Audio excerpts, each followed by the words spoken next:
Hello and welcome everybody to today's RaceOnOz event here at Spa-Francorchamps in Belgium. Sorry about that if you caught the early start of the stream. My computer likes to do this on big events. It likes to crash, so it crashed. Anyway, we're recovered. If it happens again, don't fret, the stream will come back. Give it about 5 minutes between you seeing it drop and getting it recovered. Unfortunately, that's just the way things go at the moment with aging equipment. But anyway, that we can work through those things, and we've got a very exciting RaceOnOz event to broadcast today. So thanks so much for joining us, and you're going to be with me for the next endurance race around here at Spa.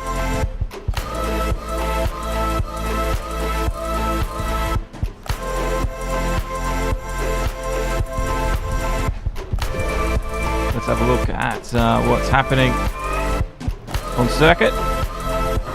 We've got the top 5 shootout to go. So welcome along, my name's Josh Gahan, and this is the RaceOnOz World Endurance Tour Round 13 event here at Spa. We're just getting confirmation. We will start with the top 5 shootout before all the drivers take to the circuit. And yeah, we get on to this grueling event. Who can come out on top in one of motorsport's most brutal categories of racing, endurance racing. Thank you, Chuck Finley, for liking, and thanks to everyone who shows their support over the day today. It's gonna really help us get the word out there. We've put the post out there the day before, so hopefully everyone involved who's watching is excited to see what we've got in store. We're on board with Blue Zephos. Looks like, yeah, we're actually waiting for 2 of the top 5, which is interesting. Maybe they got their times a little bit wrong. So if not, we'll do a top 3, and top 3 it will be. So we'll be able to find out who they are in just a moment. BOP is a little bit different to what they have in the game itself. We will go over all of that later on. We've got plenty of time to do all that tonight. And the racing will start in approximately 6 minutes. Let's do an on-board lap with Blue. Looks like he's in the BMW. He certainly is. Jason Eckford, thanks for liking the stream, buddy. One of our regulars coming along and supporting us. Thank you. Now it's a very late braking before you get into this S-bend section, before you come back down the hill again. You got to really get your turn-ins perfectly and aim them correct. Zephos has done that here. Downhill, understeering. Looks like he's got that all counted for. Towards No Name now. And again, using all of the track available, riding the curbs. Otherwise, you will find yourself understeering off onto the track, and that grass will then just eat you up and send you flying around. Into Pouhon.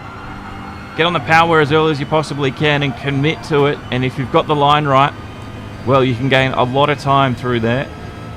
Into Campus, and once again, this is another vital section where you can defend your line as well before, and trying to maybe get a bit of a better exit than your competitors before you come to the back straight up towards Blanchimont. Around here now, you can pretty much, if you got to get that right and keep it flat out through there on the power, and you'll have no issues. And now coming up to the back straight. This is where slipstreaming fest will happen, lots of overtakes, and it's a bit of a chance for the drivers to sort of rest and recuperate before the mammoth lap ahead of them. Braking now for the bus stop.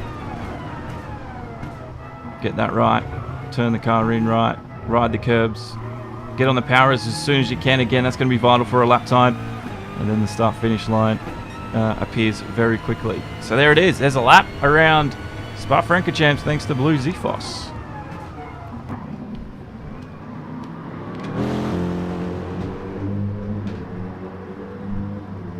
We do have a very long day ahead of us. I do just want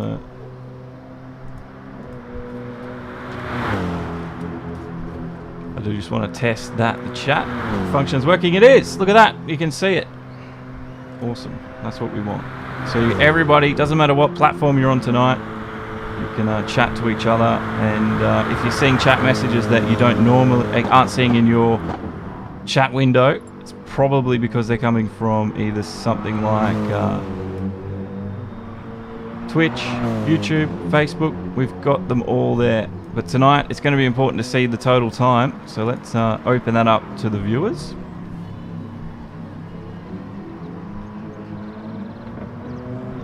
Mint Matt is here as well. We've seen Mint Matt in the Sunday night Division 1 racing. So obviously an FIA competitor. He was there at Monaco last month. Unfortunately, he didn't get the success he was looking forward, but it's good to see players like Mint Matt and other FIA guys who could focus on the FIAs actually giving the leagues a go. So it's a commendable effort, and Mint Matt is also driving in the TCR series in 2020.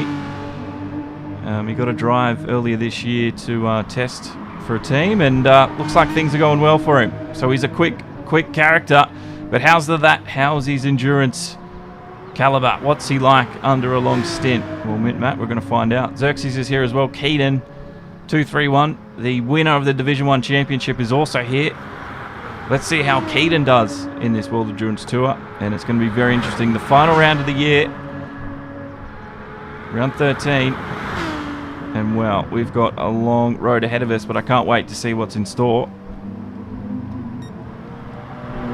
So Blue Zephos is dominating the timesheets. Let's have a look at that live timing.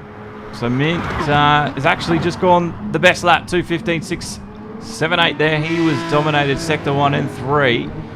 It is Sector 2 that is letting him down. It looks like, well, Blue Zephos, he's down there in 6th overall. He's got that second sector nailed.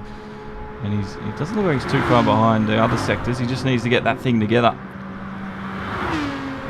Yeah, V12 Vantage for Mint Matt, 2:15.678 was his quickest lap so far. And there it is. That is Spa-Francorchamps for you. Big track.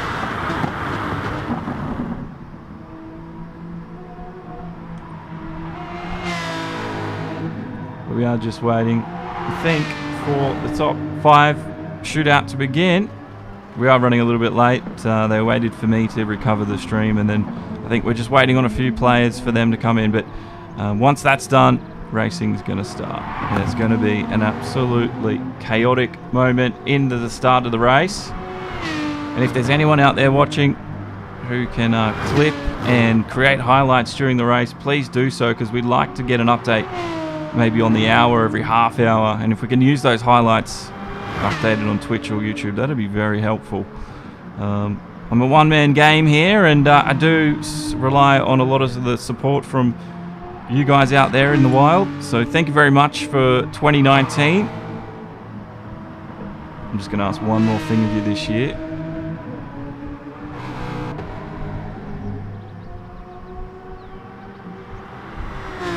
And that is, if you can do that, please do so.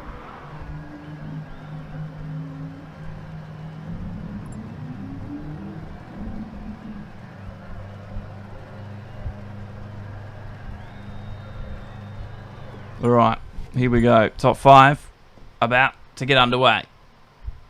This will be a very interesting situation, and we're about to see, I don't know if they all made it.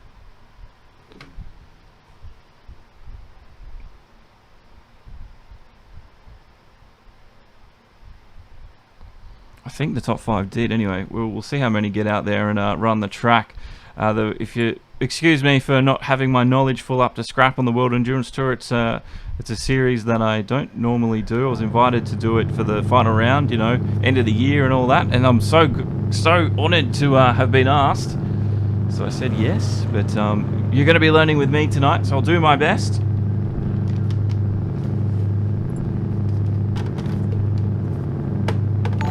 But we will enjoy it. I know we will. Keita McDonald's like the stream. And Blue Zephos is getting out there. Looks like he's getting his first lap done.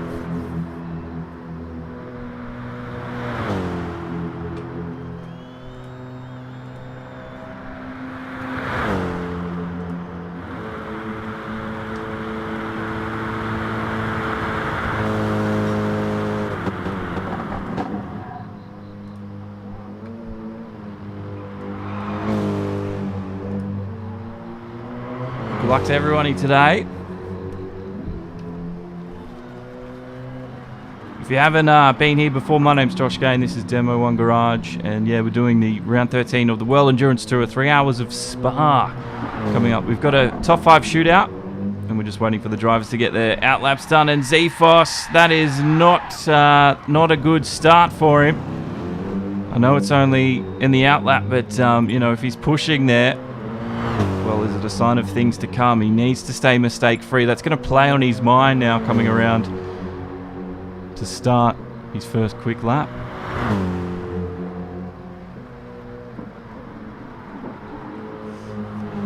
Sandbagging.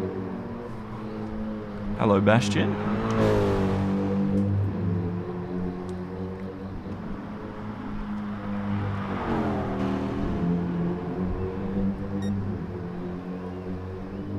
Well, let's see if he's sandbagging or not. As he comes to finish the first of his laps. I don't know if the other two... Looks like it's only the top 3. Yeah, looks like it's only going to be a top 3 shootout. So Zephos will be the first one out. He's got the car dialed in, doesn't he? So this is Zephos starting that quick lap in the M6 GT3 Valkenhorst. Let's see what he can do.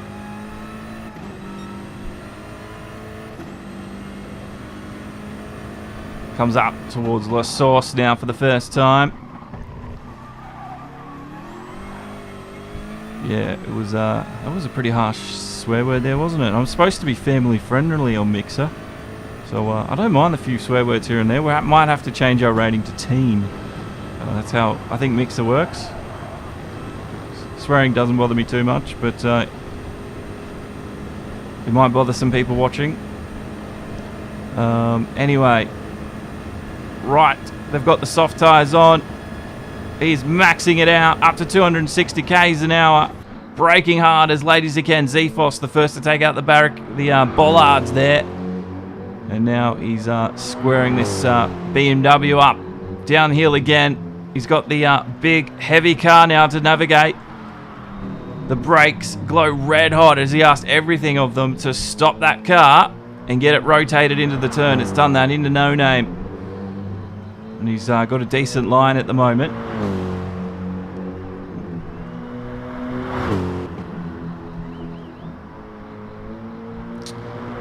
If kids are watching, yeah. If there are kids watching, just pretend you didn't see that bad word. It is the internet. We can't protect everybody. Zephos, though, well, we're waiting to see what a time he does put together. He's in the BMW M6, and that's a big car, isn't it? But he's looks like he's got this thing dialed in. And the BOP, very interesting to see how the BOP works. It's a custom BOP that the RaceOnOz crew have worked on. I will go over that later on. But yeah, very interesting. It's not exactly the same BOP you get with the game. Now Zephos now, he's coming up to the final 2 corners. He needs to get this one nailed in.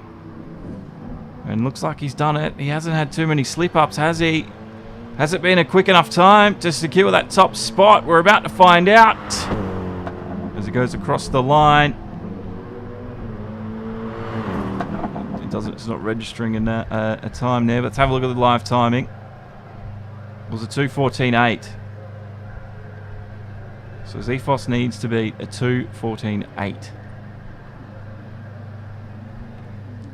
Big Kev's out. Here we go. Time's on your screen now. I don't know why GT Sport likes to do that. It likes to... well, if I hit circle, or if I hit the button on the keyboard to bring up the telemetry, it'll get rid of the time. And then if I want to bring it back, there's no actual button to do it. I've got to use the controller. It's all very confusing. I don't know why they've done that. Anyway, we'll keep the time up there so we can see what his lap times are like and his sector times as well. Gives us a better opportunity to see how Xerxes does on his run when he comes up to it. So he's 500ths up at the moment in the first sector. So they're almost neck and neck at the moment between Big Kev and Big Kev 87. And Blue Zephos has put his lap down. Xerxes is on an outlap. So Kev now getting around. Look at that. It is stunning, stunning scenery here at Spa, but the drivers don't have any time at all to admire that. Maybe later on in the replay. Oh, hopefully I've got room in the replay to save it. And Big Kev's put our Demo 1 name on the front of his Audi. That's nice. There is a Demo 1 logo and stuff on YouTube, on Gran Turismo Sport if you'd like to use it for your own liveries. It's in 3 parts. It's got the rim, and then it's got the outer wheel, and then the Demo 1 Garage words as well, I think. It was a difficult one to put on. We couldn't all put it in one go because there's shading and textures. You can see in the bottom right of your screen. That's the logo, and it just, yeah, GT Sport didn't like it when we converted it. And, yeah, that was the best we could do. But anyway, Big Kev right now, it looks like it's going to be a very close affair between him and the time Zephos got down. It's a clean lap though, but has it been clean enough? Well, we're about to find out as he comes around the final corner and he comes up towards the start-finish line, the timing line ahead. It was enough. Big Kev's done it. 2:15 at the moment. So it's Xerxes out on the lap.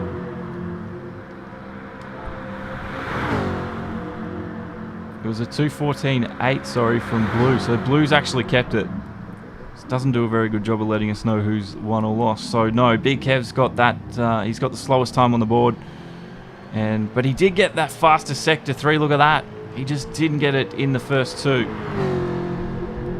Xerxes gets his first lap started in this top 3 shootout. Was meant to be the top 5. We're missing 2. Doesn't matter. Jaguar F-Type Group 3. And he now is nailing the car up towards Erosion Radion for his fast lap.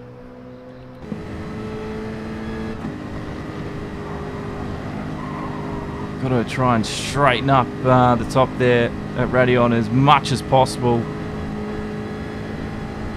He's done a pretty good job of that at the moment, Xerxes. Let's see his split. He's going to come up to his first split here in a moment. And this will give us a moment. Oh, look at that. He's so much quicker. But does his car suffer through the middle sector? Because it looks like on those flat straights, this car has got it down. 3/10 faster. Kev at this same point was 500ths up. So it was almost too close to call. But with 3/10, there's a distinguishable gap between the time of Xerxes and what Zephos had at the same stage.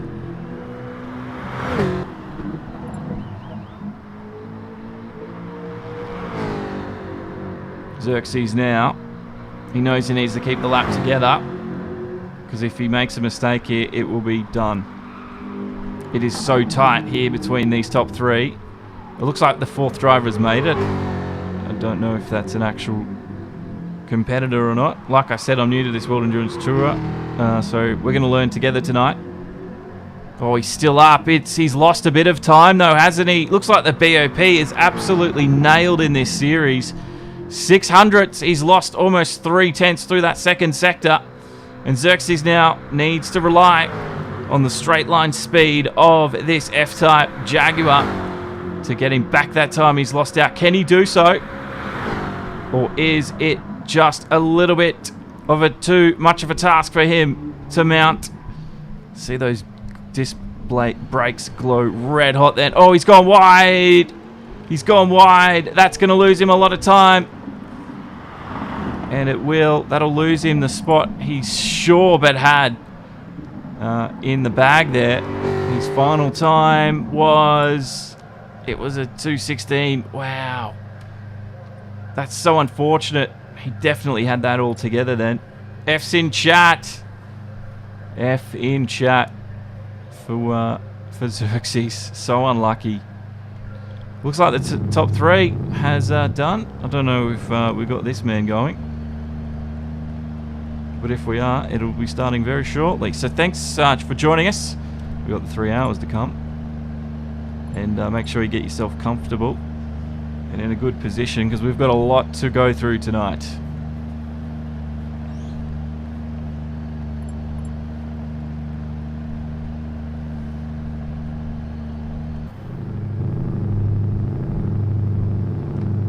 So unfortunate for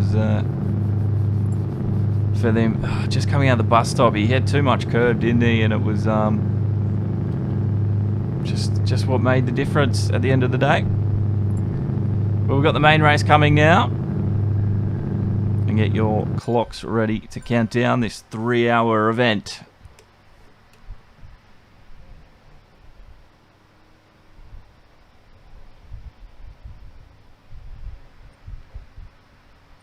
So I think we've got all competitors. No, we're missing 1 or 2. So that's why we didn't get the full top 5. We got 14. Well, 13 if you, I think, discount me in that.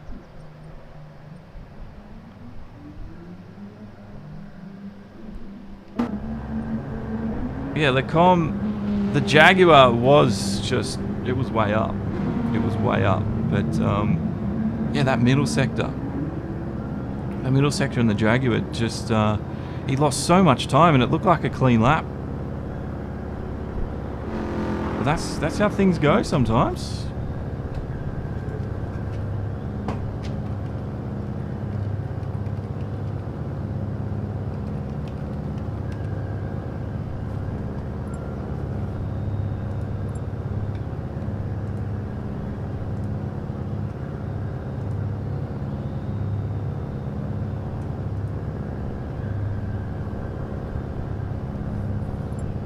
Yeah, well, after the Camel and into the Com, he was up. So he was up 3/10.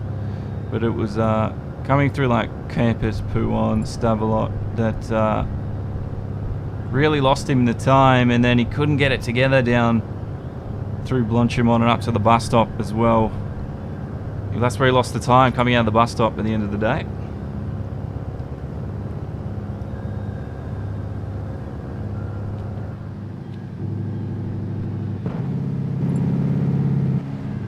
Well, everybody's on the circuit. Unfortunately, we had a couple of no-shows, but that's life in eSports and league racing. You don't always get everybody turn up, unfortunately. But we're going to do our best today to make this an exciting event here. And yeah, it's going to be very, very keen to see the strategies involved, the sort of times the guys are going to put down, how the BOP plays out, because I haven't actually seen this BOP at work, but it seems like it's pretty fair, and it will be something, like I said, we'll have to go through a little bit later on.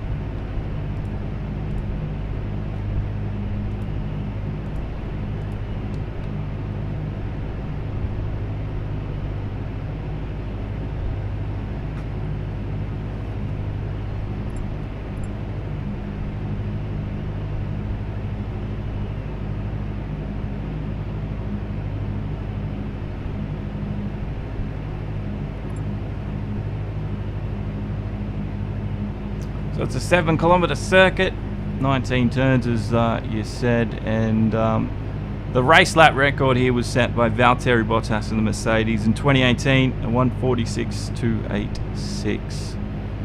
So we're not going to be getting those times tonight, but that doesn't matter.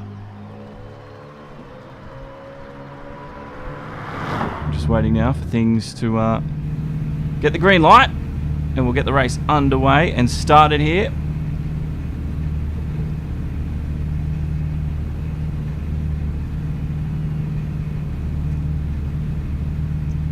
Trying to prepare more with water.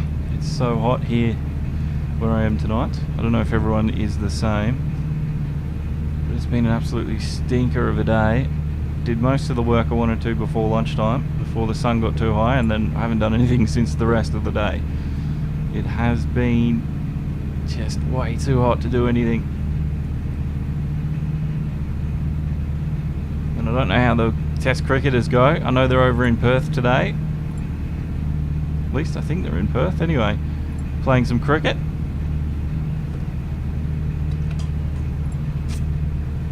We've got a formation lap, that is why.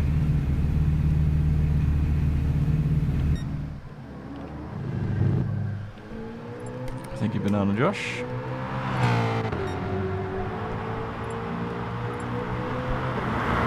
We've got another one. We've got 13 drivers, so we're only missing 2. Actually, we're only missing 1. That's good. That is good. I keep forgetting that I take a spot in the spectators as a spectator here in the GT Sport world.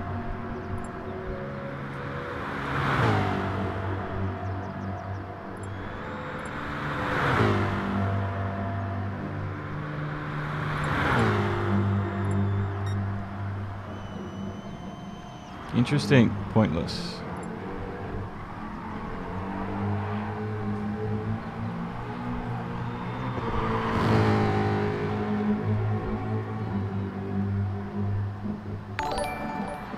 Tony Gegg, thank you for liking the stream, Tony. We are waiting for the race to begin. Formation lap. Captain Risky's in the Alfa Romeo. That thing's going to really suffer down the straights. Oh, that's a good way to do it. That's a really good way to do Eau Rouge and Raidillon. That's a interesting setup there, Captain Risky.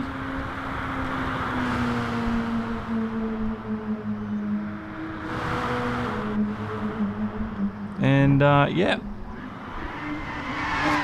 I guess that's how you do it. Keaton 231. I'm surprised he wasn't in the top 5 after the pace we've seen him on just all season in the Sunday night GT Sport. He's in the McLaren. It's a nice livery too. I like that. So Keaton's got his work cut out of him for tonight as well. Zav's 92. So the boys getting their formation lap done. Banana Josh out there as well.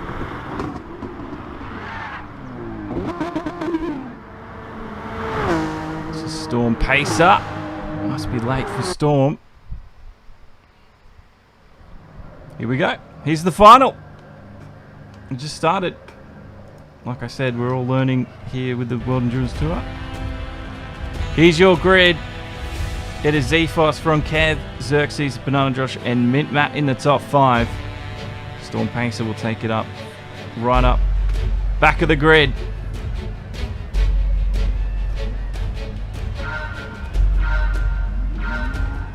And we're racing here at Spa-Francorchamps.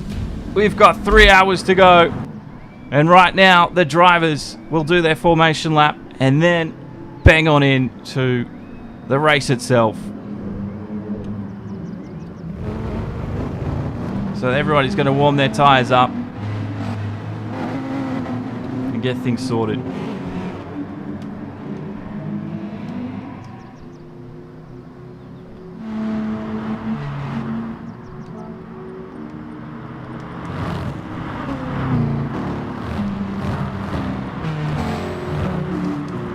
Don't know why. Can't change the old camera angle with the controller now. It's just not working. Alright, this is the time for everybody out there to get yourself liquids, get yourself prepared.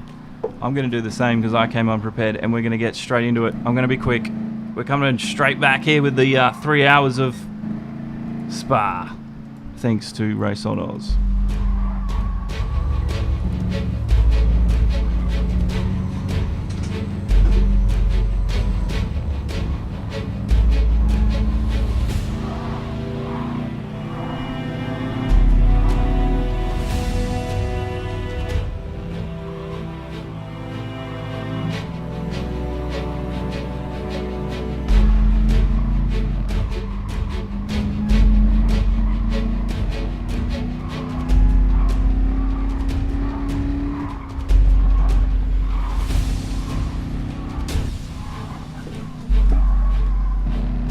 I just got the whole bottle. Huge bottle of water.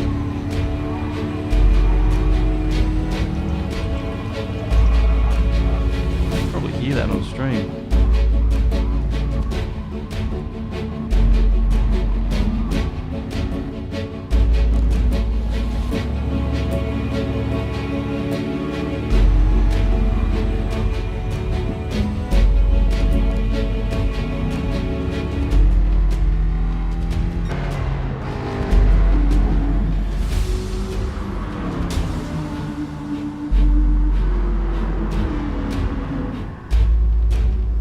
we're coming up to it.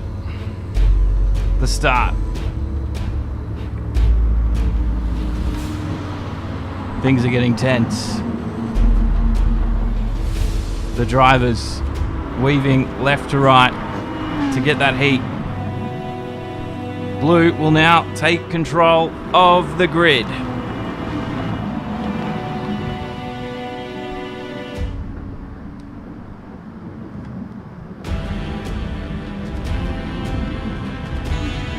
Here we go. The race is about to begin. Blue CFOS takes the line up to the start-finish line, and it's racing here at Spa as the drivers come up towards Les Sauce.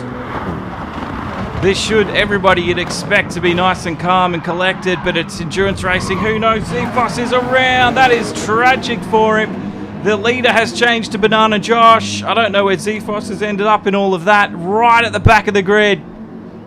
Absolutely unfortunate. We'll get a replay of that one for you. That is just so... He's got so much work ahead of him now. First turn. First lap as well. He'll be fuming that if someone sent him spinning there, because you know what? We've got 3 hours ahead. They don't need to be making crazy moves like that. Keita and Jono stand with Norm. 3 wide up to the S's now. Oh, Jono's on the brakes so early. Everybody just goes flying around. It's been red. It's been red flagged.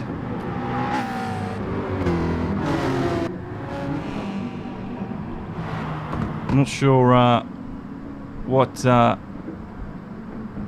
red is exactly for. This was the start. This was the start. Zefos. Let's see if we can figure out what happened. He got a great start. Jumped everybody. Into turn 1. Oh, he's been cut off. And around and around and around he goes.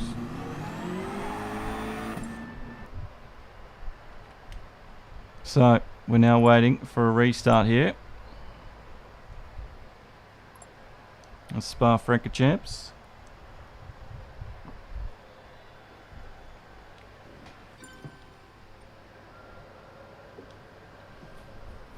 Turn 1, lap 1. Keep it calm, boys. Keep it calm.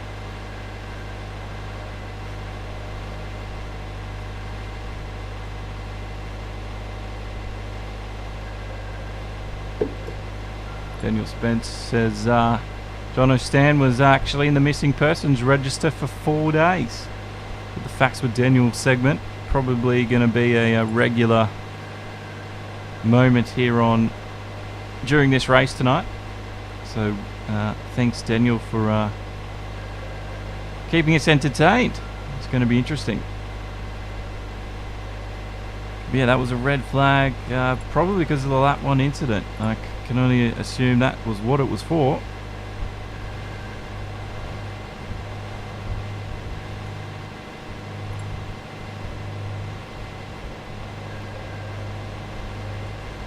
Unfortunately, that means we've got to wait now. So we will.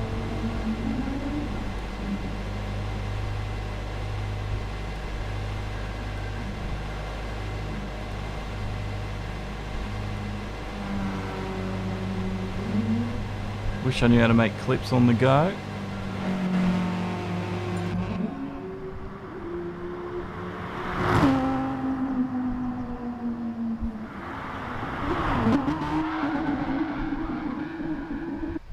Alrighty.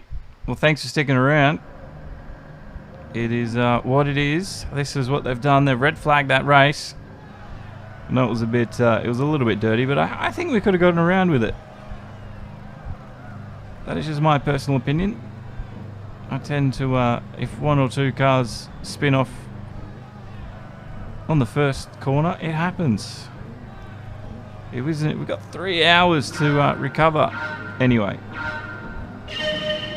Formation lap, I'm assuming, is going to get underway again.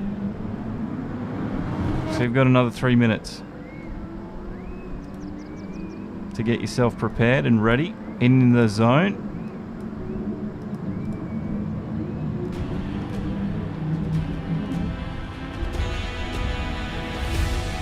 Hopefully they don't trick me this time and get me all excited for a start. It's only going to be restarted.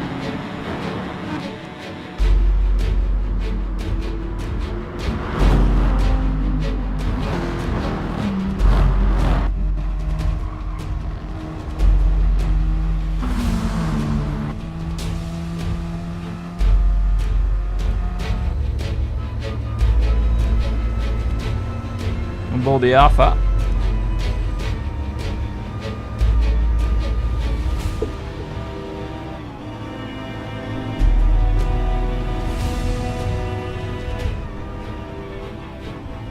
Looks comfortable in there. It's going to be his home for the next 3 and a bit hours. There's the field in behind. Jono stand in 8th place in that Beetle.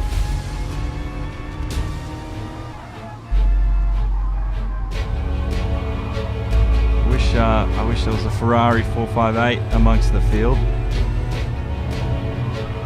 But I do like Keaton's livery.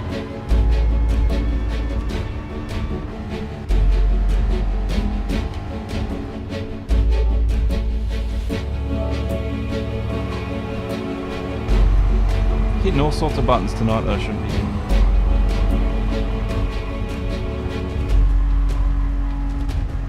In the NSX for Storm. Ooh. That looks like that could be an issue if that is lag, isn't it? That's what lag looks like. That's not good. That's not good for Zavs, because that is why you get red flags.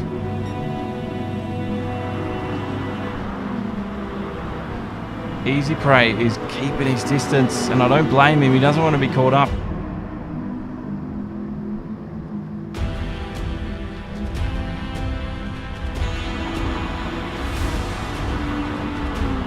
This is Keaton winning the Division 1 championship. I love that livery in the McLaren, but it's Zephos who leads the field. Here we go for the second time.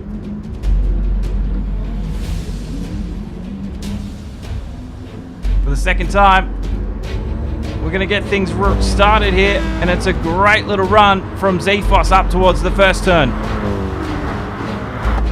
Let's see if everything's nice and clear this time. No shoving or bumping. A little bit of bumping, and but much cleaner from the guys the second time around. Good to see Mint Matt there in 5th place. He's holding his position well. But it's Zephos at the front who has got us all wondering how long's his lead going to last. Xerxes is there on the back of him, up into the rear spoiler. He moves out into some space. This could be a great little move from Xerxes. And it is. He's now leading on the first lap. It's Banana Josh out wide. Everybody seems to got through there nice and cleanly. This is much better. The second time around.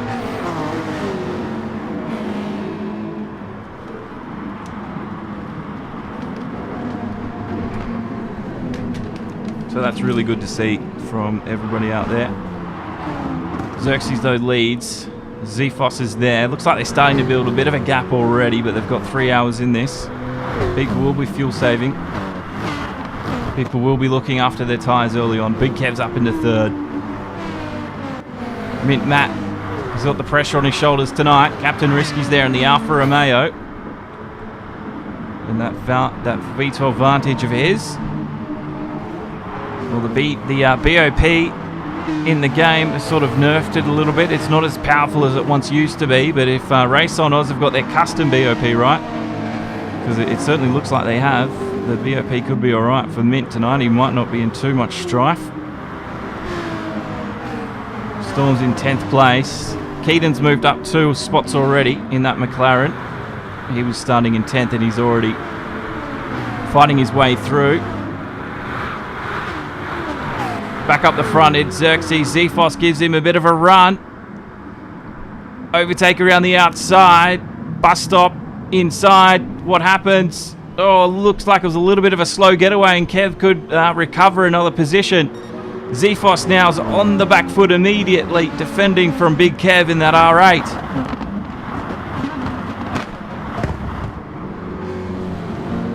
Yeah, the two-stopper tonight. Because if I'm not mistaken, their fuel wear and tyre wear's on 1 times. So they'll be able to get a fair whack out of it. Captain Risky's on those soft tyres. I think everybody will be starting on the soft tyres. Xerxes as well. And so Zefos, as he gives a bit of a run around the outside, he might regain the hustling for a long time. Just need to keep it clean now because they've got a long way to go. But yes, those front guys have kept pace, which is good to see early on.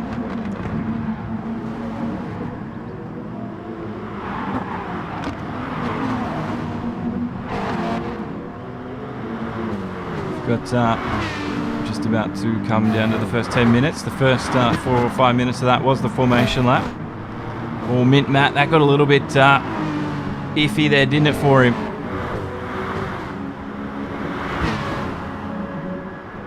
Oh, there was someone out wide. Oh, Keaton totally risking limits and everything. He's got Storm Pacer now with him. Jono does in the Beetle. Good little battle here happening. Jono's done well. He kept his head cool, and he's come out ahead of Storm. So Jono can just look ahead at the rest of the race right now. These guys have got a long way ahead of them to go. So it's going to be important. They can focus on something, keep themselves in the game. Mint Mats, he's moved up 1 more into 4th place. He was holding 5th, and Captain Risky's moved up with him. So that Alfa Romeo, well, I've seen what it's like in the normal BOP, so I'd have to say the BOP is looking pretty good if he's keeping pace with the V12 Vanquish. Oh, that's not a great entry from Matt.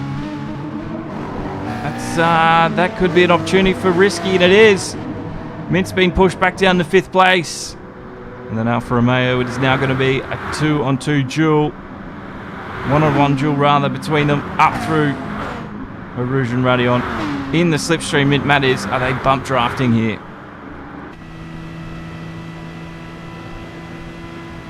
Because it looks like the top 3, they're sort of starting to build a bit of a gap. Could be a bit of an unclosable gap if they let it get a little bit too big. So yeah, 1 times fuel and soft tyre only for the drivers. So there we go. That's why everyone's on the softs. But it will be interesting to see the fuel consumption tonight of everybody as they tick down the laps here.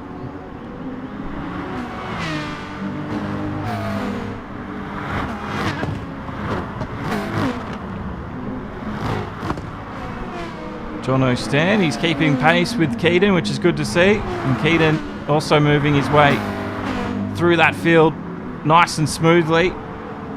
It's giving Banana Josh a bit of a hard time right now, and he's looking for a way past. He's not at the section of the track where that is easiest done at the moment.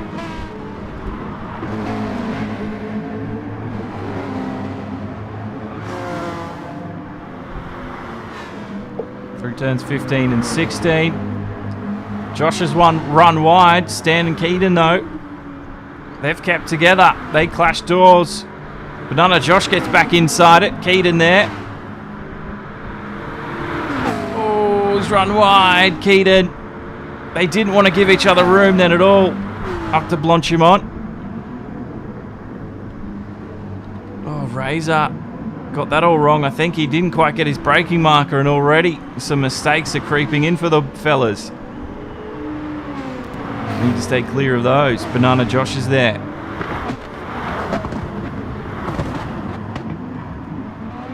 Oh, Keaton. Big upset for Keaton there. As he runs outside wide at turn 1 at La Source. He's now back into 8th.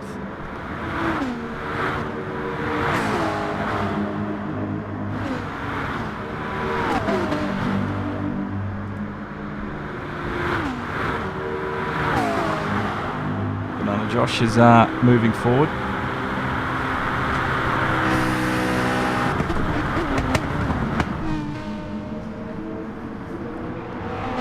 Been a little bit feisty early on between some of these guys in the midfield,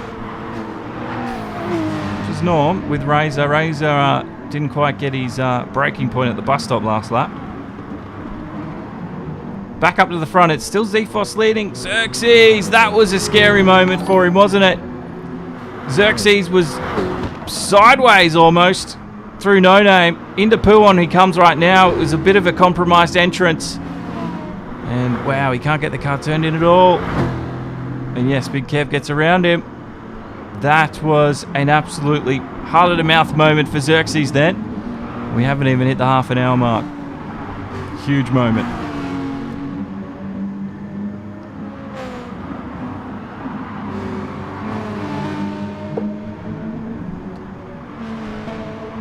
Let's get you the start of the race. Let's have a look at how things started. We're on board with Captain. He was 6th place. See what kind of view he got. Zephos was leading the field. Everything was fairly clean, wasn't it? I don't think we had any shunts and bumps. No, it was a lot cleaner. And up through Eau Rouge and Radion. It was Kev, Xerxes, and Blue at this moment. And Xerxes got a huge run on him. And this is where he had the first overtake of the race. And the big, probably not the first one technically, but first one we caught. And down into Lacombe, it was first place for Xerxes. He's now 4th place. Xerxes has really lost out. He lost a lot of time coming out of Poo on that last lap, and I think he's fallen off a little bit. Maybe some fuel saving happening. And there's now a group of 3. Captain Risky's amongst it. Xerxes fighting back now. Risky's getting the bump from Mint Matt in behind. They're side by side. Can they give each other just enough racing room? And they do. Xerxes slots back into the podium position. And Captain Risky and Mint Matt continue to give chase here. And this one is starting to heat up a little bit as the drivers settle in. And now they're beginning to wonder, should I start making moves forward before I start losing too much time on the likes of Blue and Big Kev ahead of us? Because those two ahead of us, they're looking, well, look at them. They've got a gap. They're building a huge gap on them.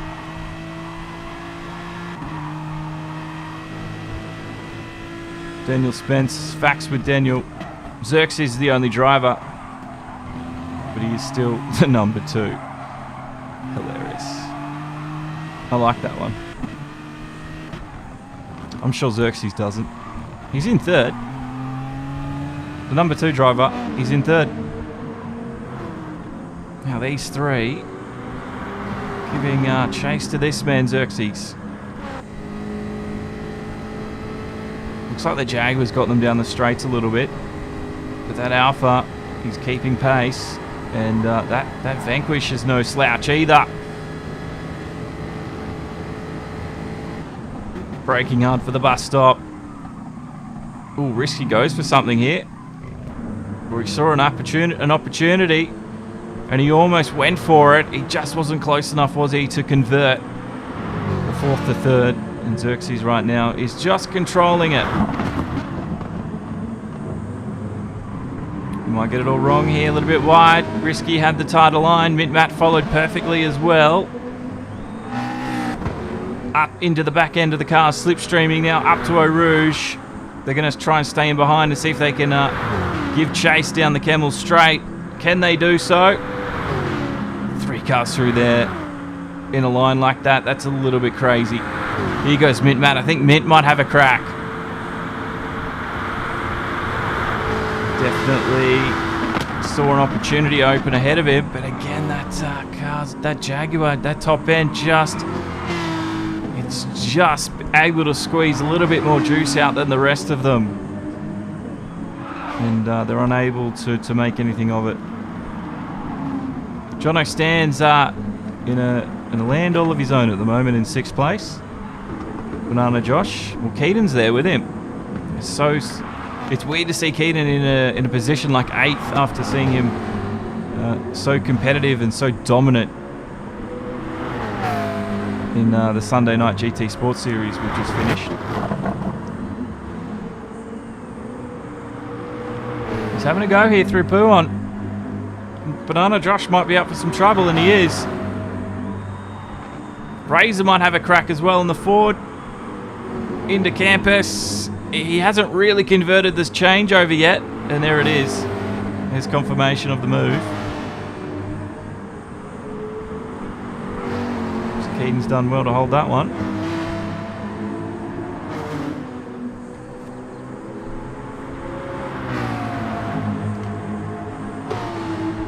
But for Keaton, he's probably a little too far off the rest of the field, and he's probably, in his plans, catching up. Cartley Queensland, welcome to Twitch. Hello, good to have you along. Sorry I wasn't ignoring you, I just realised that I don't always see all the chat on the screen. And that is on Twitch. Look at this, Keaton. Immediately under pressure up to the first turn. Banana Josh, he had the exit speed, didn't he? He had the acceleration. Keaton had the... Well, he had the observation skills to see that attack move coming, and he squashed it as soon as it was activated. Oh, Banana Josh isn't giving up. Oh, that could be a huge moment. We've lost Zarbs, I'd imagine, to lag. So, unfortunately, that's what's happened. Oh, Banana Josh there, that looked a little bit scary. Back in behind Razor now. Razor snuck through up into 7th. I didn't see that coming.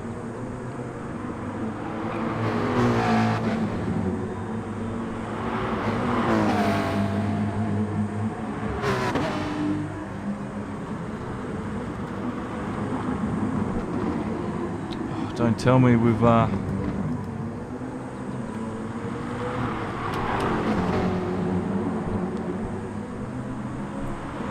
Seth Hill. If only it's not Forza. This is Gran Turismo. I do admit I was playing some bit of Forza earlier on, and it is an exciting. It's actually not a bad game, actually. The leader though, look at this. Blue Zephos still leading. Big Kev's there. Mint Matt's up into 3rd right now. Xerxes really fallen off. So Mint Matt's coming through.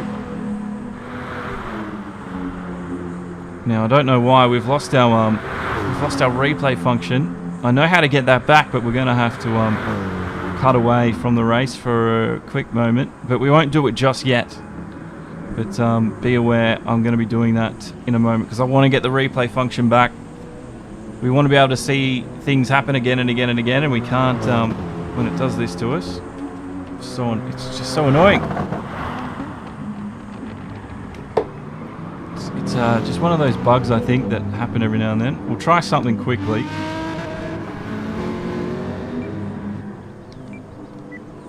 So please excuse this lack in quality. So I start playing around with settings on screen. No, it hasn't fixed it. Zephos still leads though. With 20 minutes into this one. The gap they've got over Mint Matt, about 3 seconds. And they are bump drafting. So they're helping each other out early on. That is, well, that's a competitive advantage for the both of these two because they've got a gap now that they want to build on. Mint Matt is chasing them down. Captain Risky and Xerxes are going to need to do the same thing, otherwise they're going to get out of reach very, very quickly. And it's going to be a little bit... Excuse me, it's going to be a little bit too hard for them to catch back up. Like to thanks Fire Monkey as well for hosting us early on. The alert was on the screen and I forgot to say thank you. So thank you, Fire Monkey. I appreciate going out of your way there to do that for us, buddy. Jono Stan's still holding 6th place. Razor's there a little bit by himself. Keaton's dropped off the pace from him. There's Norm. We haven't seen the back to Banana Josh really falling off the pace into 11th. And Easy Prey in the Subaru. It's a little bit... I do like that colour. But he's in 12th.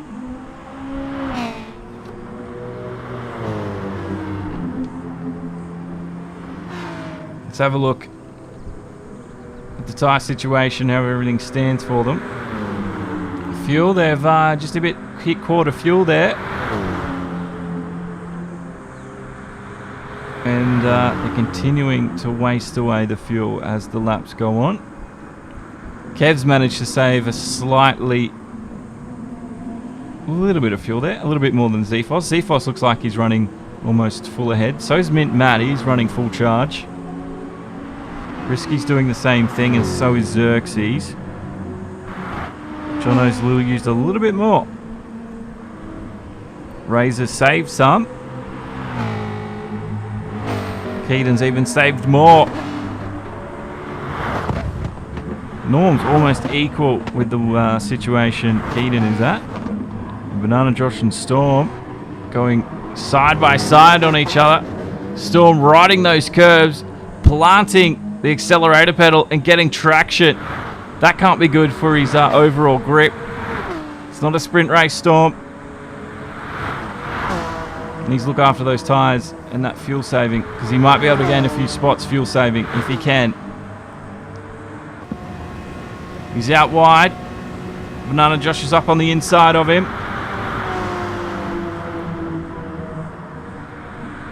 Is he going to complete the maneuver? He does. He comes across with the speed as well. There's nothing Banana Josh could do then to defend that. And Storm's ahead. He's looking a little bit on edge at the moment, though. Storm needs to be careful he doesn't start overdriving his Honda NSX. Because then, while you feel like you're driving aggressive and fast, you're actually losing time every lap. And you'll be losing a lot of compound, you'll be losing degradation quicker, fuel quicker. And in an endurance race like this, it's not what you want to do early on.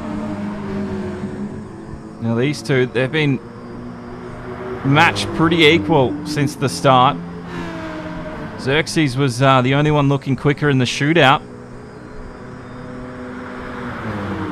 But he binned it coming into the bus stop.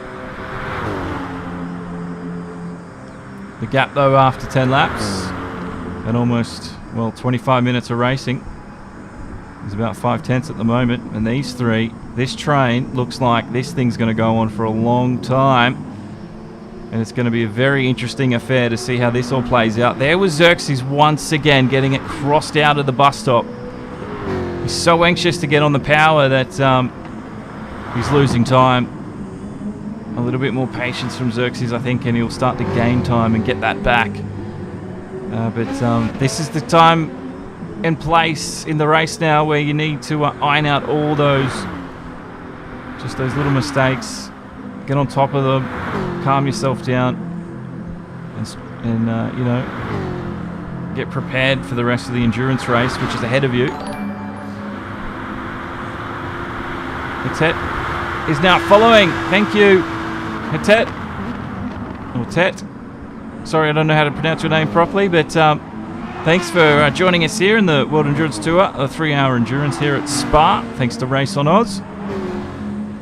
And if you haven't seen anything we've done here before, my name's Josh Gahan, and I'm your commentator, and we're broadcasting this event for RaceOnOz. And we've got plenty of other eSports action happening here on the channel.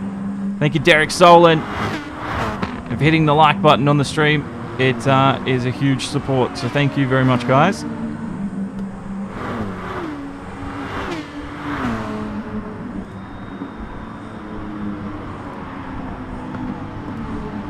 But yeah, well, we've got Formula 1, Formula 2, we've got some Assetto Corsa stuff coming in the new year. We've got lots of GT Sport leagues. We're at the end of the year, though, so they're all pretty much over. But if you want to go check out what has happened in 2019, you're more than welcome to go through our archive on YouTube and Facebook and get yourself some good races. If you didn't catch the Formula 2 last Thursday, that's a good one to start. We're at Silverstone Short, Season 2 of the F&O on eSports Formula 2, Round 2. Give that one a crack. But at the moment, we are doing this. This is the 3 hours of Spa. And at the moment, the drivers are getting settled in. Mintman is making gains on the two ahead. Zephos and Kev. So, Mint Matt is looking strong to finish up in the top 3. So is Risky.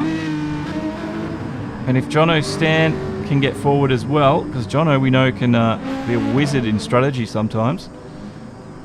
Sometimes he likes to try the crazy things. You never know. Jono Stan could be up there.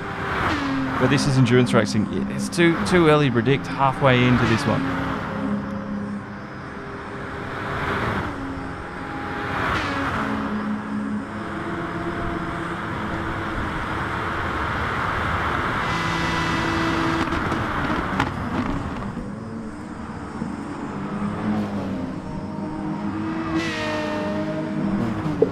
Mint Matt.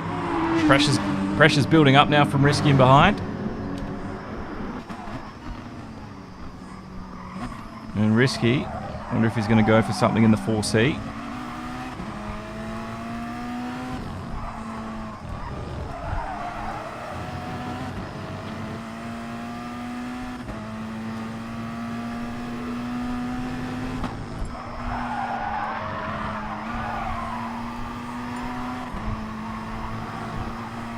Matt got a really good run out of there, didn't he?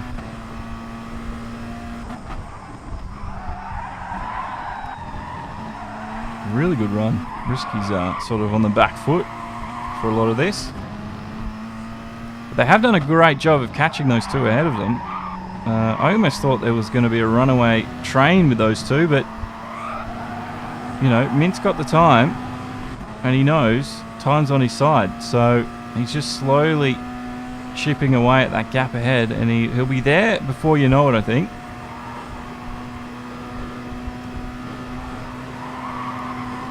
He'll be there a lot quicker than I think you would normally think.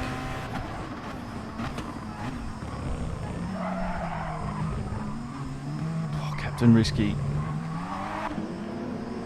Definitely earns that title, Captain Risky. That looked a bit risky. Going over the bus stop chicane then. Big Kev though in the R8.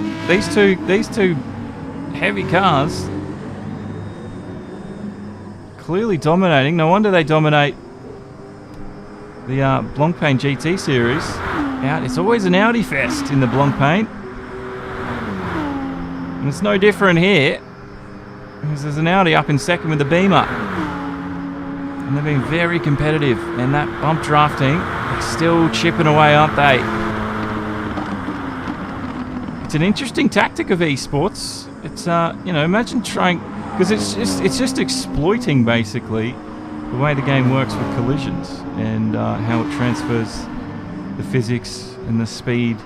Because you wouldn't see that in real world racing. It'd be an absurd thing to do, but. Yeah, it's sort of something that separates it from the real world. We always talk about how close simulators are to the real thing. I know a lot of people will go, "Oh, this isn't a simulator." That's not what I'm getting on here. How closely motorsport games follow the real world of motorsport. Nox Wright's followed us. Thank you, Nox Wright. Appreciate that, bro. On Twitch as well, so we've got a new one on Twitch. Good to have you along, Nox. Haven't seen your name in a long while.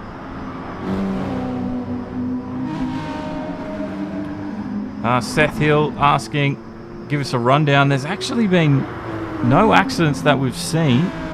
Keaton started in 10th, so that was the reason Keaton is down into 7th. We had the top 3 shootout between Zephos, Kev, and Xerxes, and it was Big Blue, Kev, and Xerxes in that order. But we haven't had any major accidents. We did have a red flag for the first start because we saw Zephos get spun. We've lost Zarvs, I think, because of connection issues. But other than that, everything has been just... everybody's played ball. The only big one is... Where is he? We've lost another... Oh, easy prey. We've lost Banana Josh and Zarvs very early on. So they didn't even really last the first half an hour. I would like to get the replays back, but I have to exit the race. But you can't... I think I just have to exit the spectating portion. Oh, here goes nothing. Hang on, we want to watch what happens here between Kev and Blue. This look is looking a little bit interesting. Yeah, Seth, I'd say Keaton is definitely on his way through. We'll keep an eye on him. He's down in 7th there behind Jono. But it's going to be a big task for him, I think, because these guys, they seem like they got it nailed. But then again, we don't know how much fuel saving they're going for. Their race pace, you know, were they going hard early on, slower later on? If they got a fuel saving stint somewhere in the middle of it. We're expecting 2 stops. You know, at the moment, it's a little bit too hard to tell. All right, I am going to back out of the spectator. I hope we get our replay back.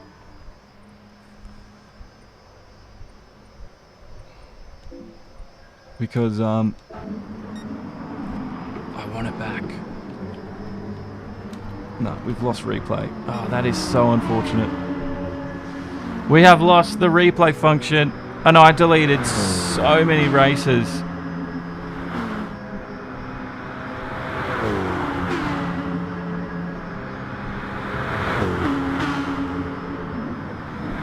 Oh, thank you.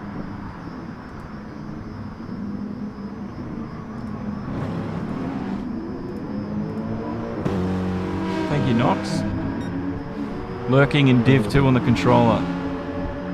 I will definitely keep up the good work if people are enjoying them. Now you guys are GT Sport professionals. If I back out of the lobby and back out of the race itself, I can join it back in mid-race, right? Because I want to get replays back for the next 2.5 hours. I want replays. Because if we miss something, we can go back and check it out. But this one is really heating up.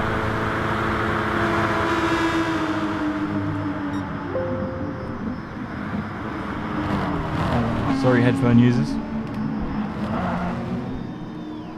Big Kev's giving the chase. Mint Matt was looking a little bit, was looking feisty there for a moment.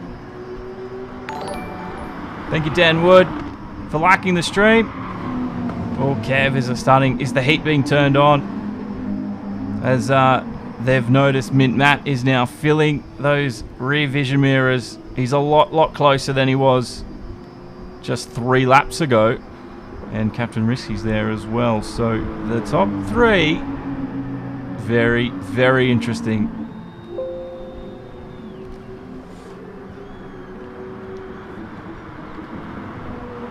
Xerxes there in 5th.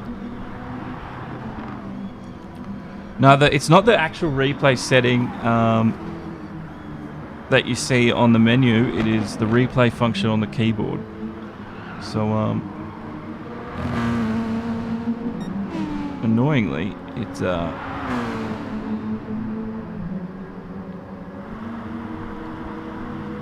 just stopped working for some reason.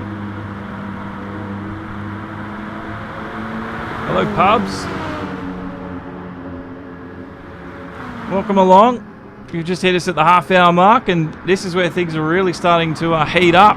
And I think that's Mint Matt's maneuver for second place. See, now I'd be able to go back and get you a replay of that, but I can't.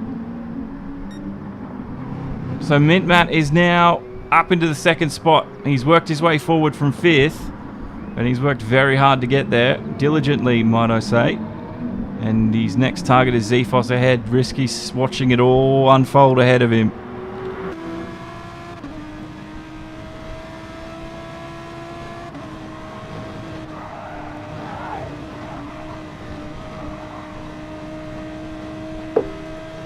Mint Matt's looking aggressive at this moment in time.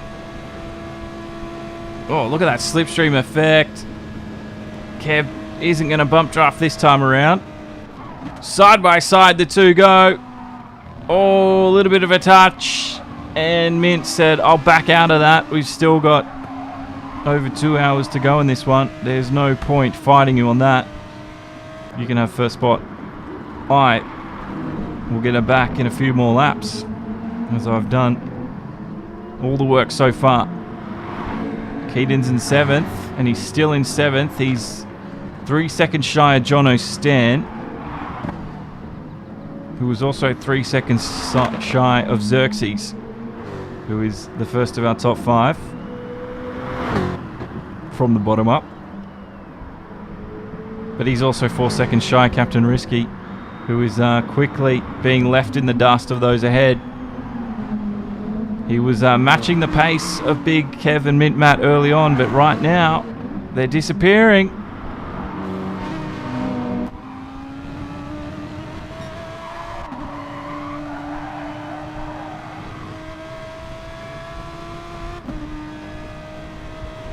You're not wrong, pubs. It's good to see some action starting to unfold here at the 30-minute mark. Everybody was at the early stages, I think, just trying to get in the rhythm of it, and they're starting right now. This is where strategies, we start to learn a little bit more about how their strategy is going to unfold for the rest of this one. Zephos, though, he's kept his calm, and he's doing a really good job controlling the pace. Kev's doing well as well. He finds himself losing pace with them at some points, but then catches them back up, so he knows he's relying on the power of that R8 to catch him back up, and those slipstreams as well will be pulling him back into the title race. But it's amazing to see after almost 40 minutes, this is the top 3. I can't wait to see after 3 hours just how close we are at the end of it all. Incredible show. Oh, Mintz, how's he going to fit out there? He just did that. He squeezed it in. And Mint Matt, he didn't pay off. Somehow Zephos got ahead of him. Side by side they go. Oh, Mint Matt, he's just going to... He does it. Oh, he just doesn't. Zephos again dominating and getting ahead. Incredible bit of racing.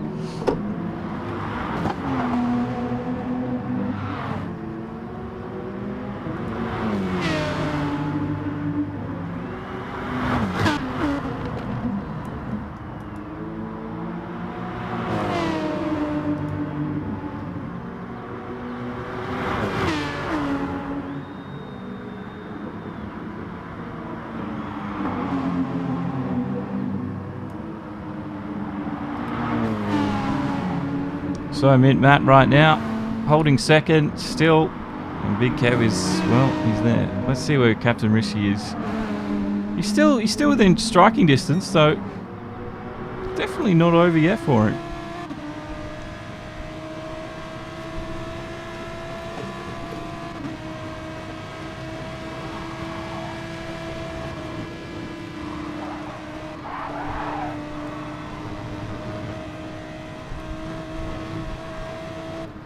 Big Kev lost a lot of time through Blanchimont, didn't he?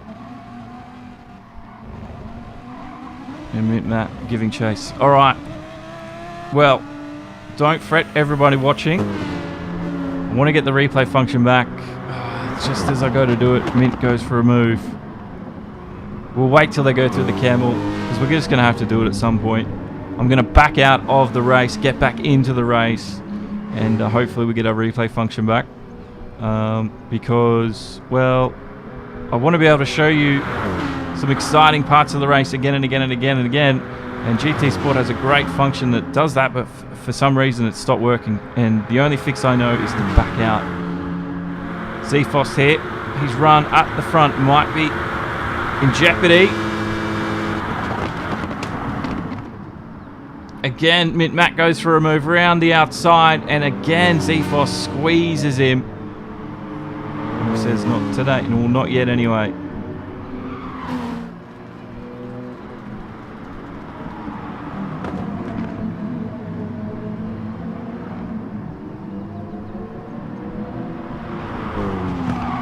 Okay, I'm just going to put this on screen for a quick moment. And see if we can't. See if we can't fix this replay issue. So stand by with me, be right back. Pretend it's an ad break, I guess.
Almost there. I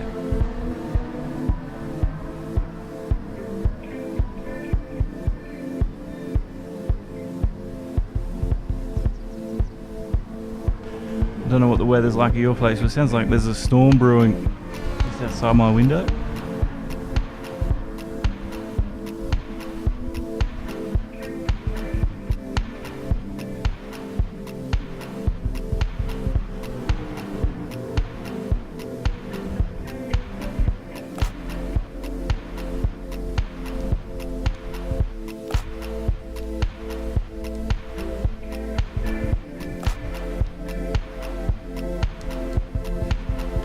Alrighty, welcome back. Welcome back, my name's Josh Gahan, and this is Demo One Garage broadcasting the World Endurance Tour, the RaceOnOz series. This is round 13. I don't know why it says Easy Praise is winning. Mint Matt is leading. We didn't get replays back. I don't know why. I even went and deleted things and whatever.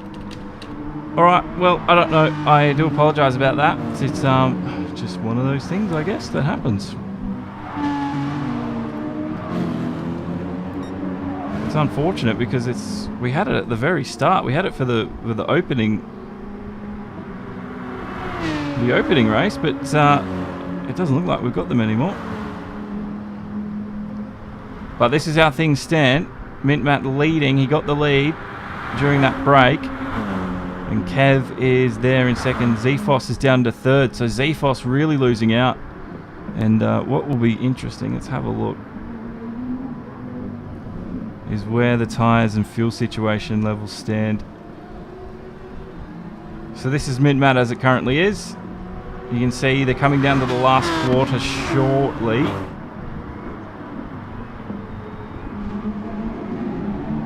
This is Kev. He's saved a little bit more, a substantial amount actually. And then this is Zphos. He's used a lot, hasn't he? He's almost at the same place we saw with Mint Matt at the front. So Big Kev's got the advantage at the moment, I'd say.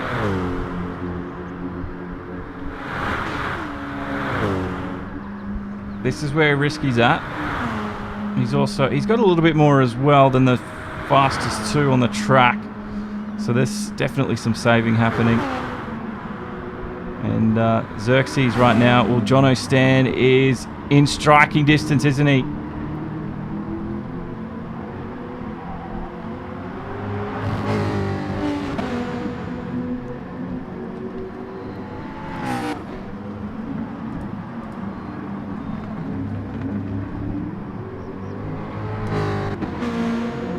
Norm was not having a fun, apparently. Your Porsche was a pig. Yeah, we lost you as well. What happened there, Norm? What happened? This is the lead though, and Mint Matt is now growing it. And after almost an hour of racing, we're coming up on the 45-minute mark. Mint Matt leading. He started 5th. He's worked his way forward. And he's now looking likely to strike. This is his moment. He's going to probably do a few quick laps here before he comes into his first pit stop in a few laps' time. Now, can Zephos run the same? Or is he going to come in earlier? Because it looks like Zephos has been using a lot of resources early on.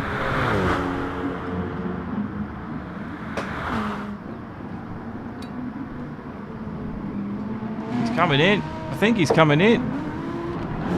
He is. So Zephos. He's come in.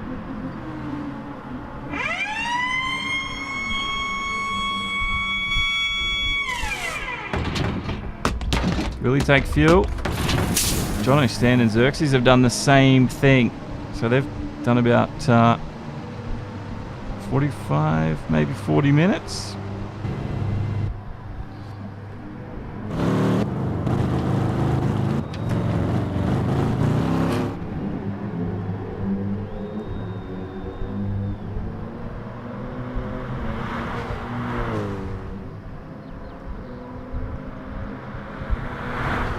Keep an eye on that how that ticks down.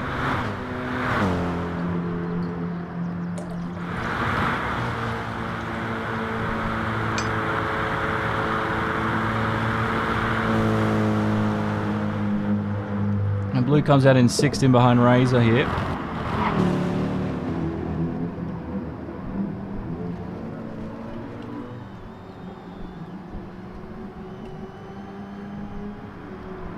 Now we've got reports of Jono Stan having issues with brakes. Keaton's up into 4th, so he's definitely fighting his way through.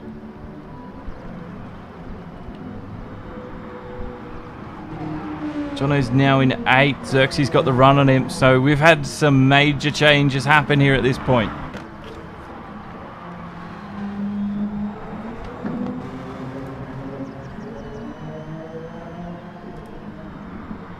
So we've had some changes happen here just shy of the first hour. We've had the first pit stops come in with Jono, Stan, Xerxes and Blue.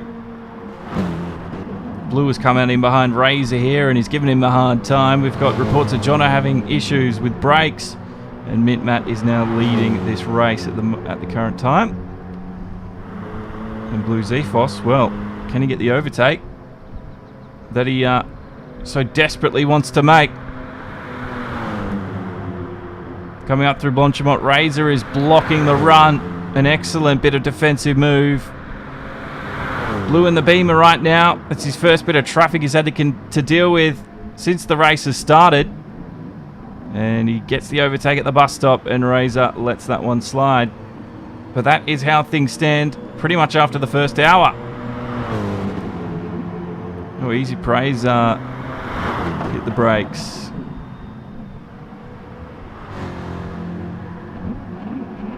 There must be some hardware issues for Easy.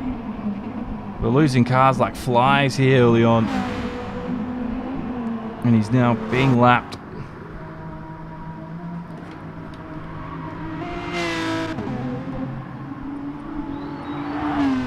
This is the live timing. The best lap so far, 2:16.3 from Mint Matt. Kev's done 2:16.4. The fastest lap, though, from Storm in the NSX, 2:16.072. Paul Quack is following. Thank you, Paul. Storm is currently running 9th. This is how the track looks at the moment. You can see there's some gaps between many of them. Now Mint Matt's leading.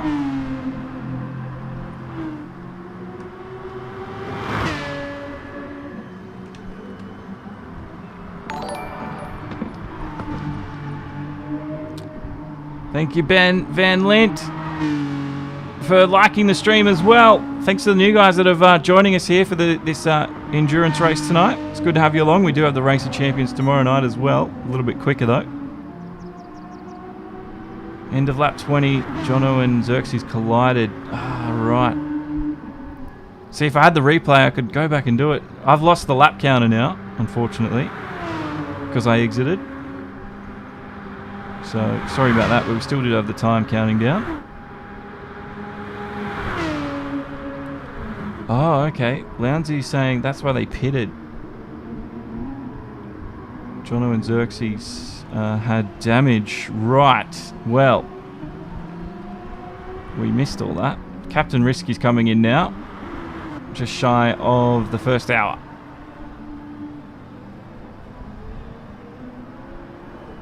Let's see what goes on here for Risky. It's going to be some new boots, of course. And fuel, I'd imagine, all the way to the very tippy top. It's currently lap 23, thank you, Lowndesy. Yeah, we had the lap count up. For some reason, GT Sport doesn't like it when you do that.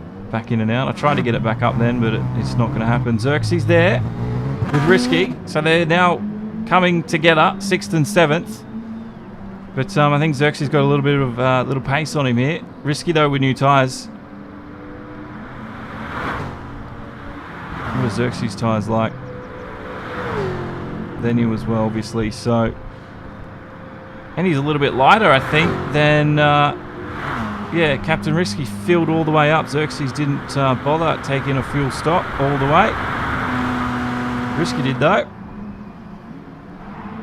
Why not? You're in the pits. And he hasn't lost too many spots out of it. Mint Matt still leads this race at the moment. He's got just shy of 2 seconds from Big Kev, who's there in second place. And he's been giving chase since the very, very beginning. And the Audi R8 has kept pace somewhat. Keaton is now up into the top 3. He started 10th. He's yet to take to the pit lane though.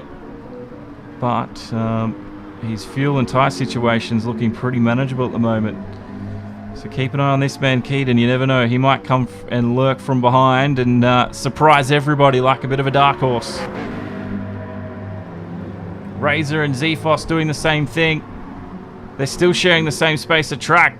It doesn't look like Zephos has been able to clear Razor here, so Razor could be slowing down Zephos's chances of getting back up to the front.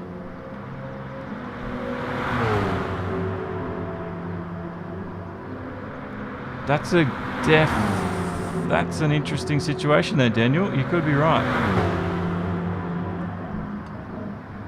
Because we got the FIA events right now, don't we? So I wonder if that's causing me to lose my replays. Zephos did get ahead of Razor then.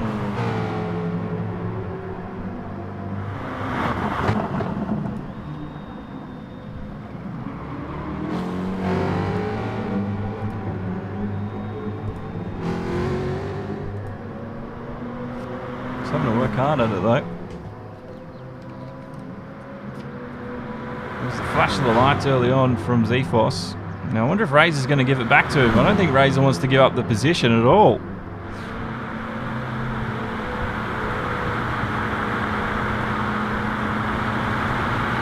He doesn't. He's retaken that 4th place. Zephos will not be happy with the situation that is unfolding ahead of him, because he knows the longer he's stuck in behind traffic, the further and further Mint Matt can, clear them. And Xerxes is now pulling him in. You can see Xerxes' name was creeping up over the top of the hill. And it's going to be not long before I think Xerxes is, tagged onto the tail of these two. Up towards Puon now, outside of No Name. And again, there's a double move from Zephos. He saw a gap, went back in behind, saw a gap again. But still, Razor stands firm and holds his ground in 4th place. This is starting to really heat up. The drive is now into the first hour. Starting to, they want to get their race on.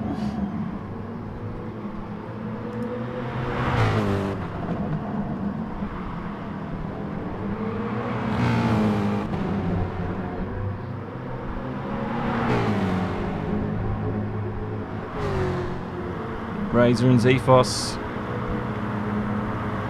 again trading positions.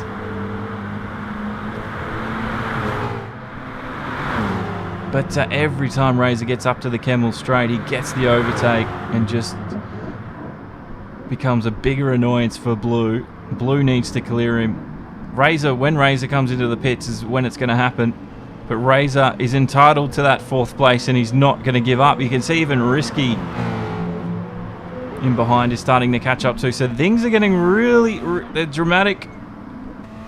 Starting to build. The drama is unfolding. And fans of endurance racing will know that it's the story that will unfold today that will be the most interesting. Now, I created a highlight on YouTube. Apparently you can all see it. I didn't mean it to go public, but yeah, I don't know if those watching on YouTube have a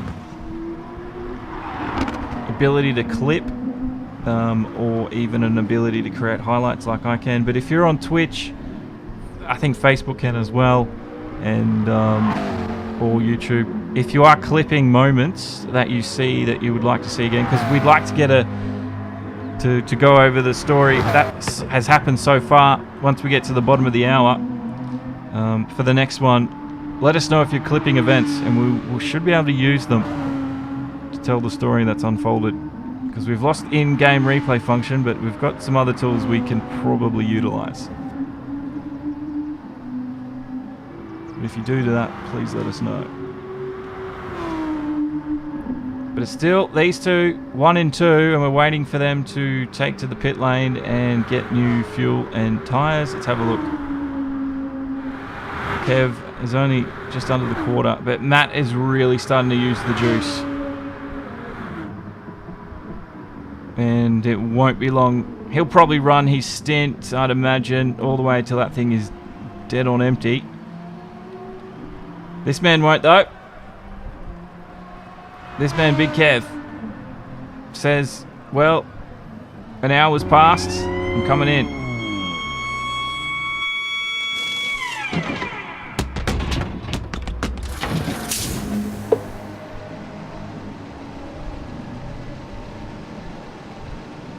He's taking fuel.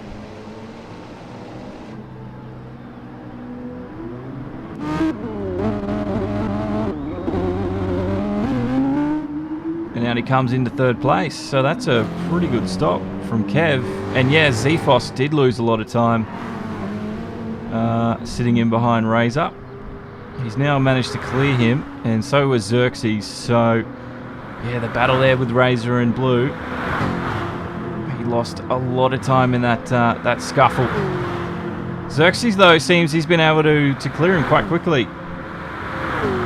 And he's actually probably overall gained time on Blue ahead, where Risky has lost out after all of that.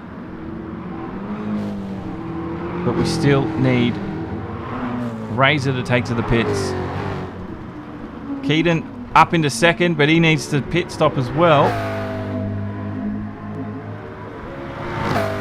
But his chances are looking better and better and better the more this race unfolds. The lead for Mint Matt right now, 12.2 seconds. It's going to be a close one for him. Once he enters the pit lane and comes back out, he's going to be re-met with all of his friends. He's let go for now because they've all entered the pit lane. Mint Matt is yet to do so.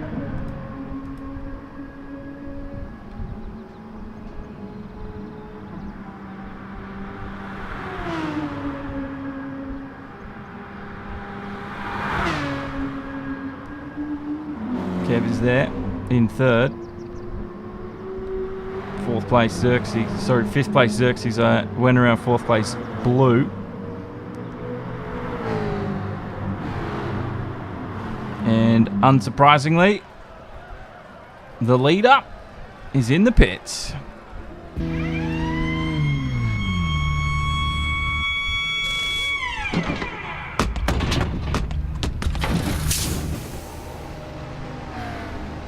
Mint Matt right now taking fuel, and he's dropping down the order as those around him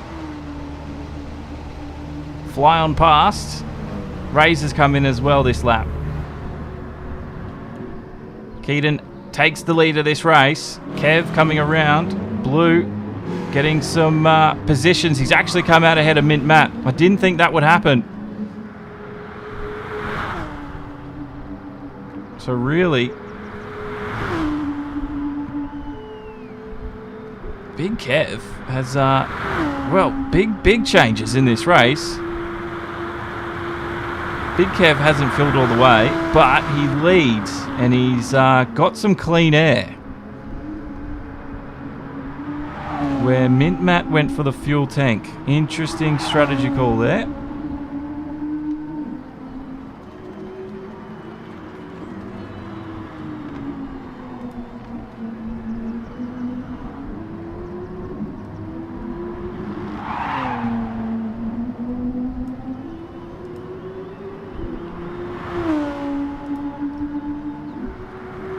So, Keaton leads, he's yet to pit.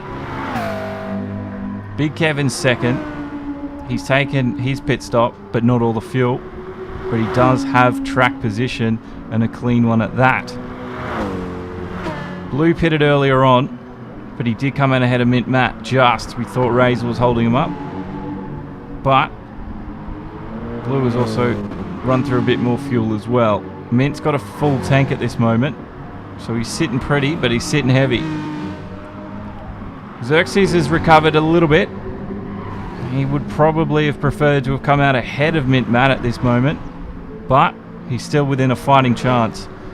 Captain Risky, well, he's also just tagged onto the back, but his chances at the moment, they seem to be wasting away after the first hour has been completed. Jono Stan, well, he's slowly fighting forward. Storm's got the fastest lap of the race at the moment. Razor, well, he wants to fight. So we'll have to wait and see where Razor comes out of it. And Easy Prey has stayed on this one, but I think he's had some issues early on. But this is the leader, Keaton, at the moment, after the first hour. But Big Kev, I think, is the net leader once you take everybody into the pits. It's how everyone else behind him sorts themselves out after the next stint. And where Big Kev rejoins after he needs fuel again in about 45 to 50 minutes time. And then it will be the sprint to the end, the final hour. And everybody should be able to get through this maybe with 2 stops. There might be maybe a third stop in here or there. Or you never know with some of the guys that have had to stop earlier on because of damage and so forth. Things don't always go to plan in endurance racing. It's just the way things are sometimes.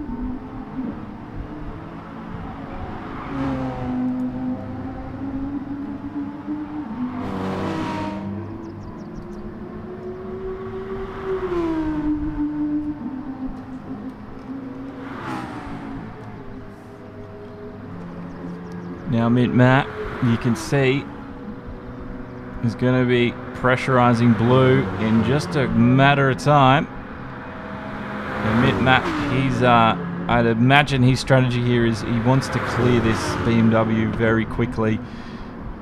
Keaton is taken to the pit lane. He's going to fall down the order now, as everyone ahead of him has taken to the pits already. But that was a long stint from Keaton. Here goes Mint Matt with an overtake.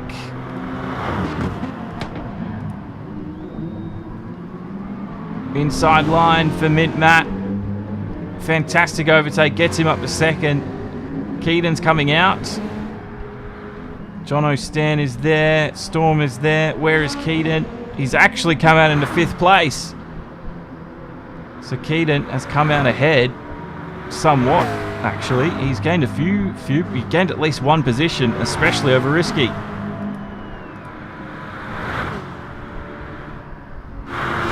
Matt gets the overtake. Blue not out of the fight though. That Camel straight slipstream, huge advantage. It's almost like a DRS effect for those sitting in behind somebody, and that's kept Zephos in this one.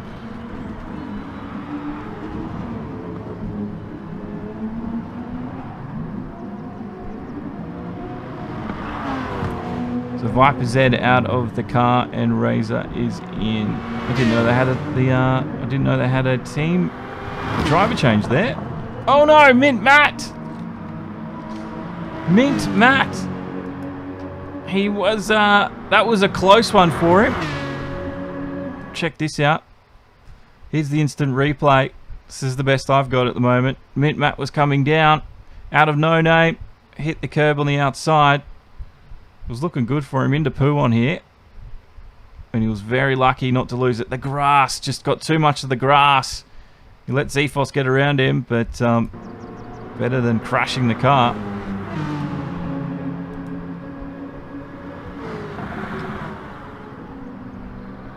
That is for sure. Oh, tense moment for Matt.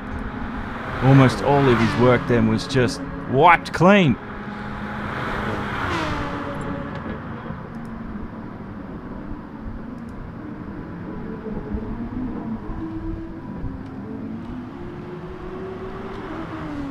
So Mint Matt working hard at the moment. Zephos gives us the flash of the lights. Oh, there's a red flag. What is happening? What's the red flag for? Keaton pit glitch. Red flag. Ooh. Bit of a moment here now, ladies and gentlemen. We've got a red flag. We've got a red flag called for a pit glitch.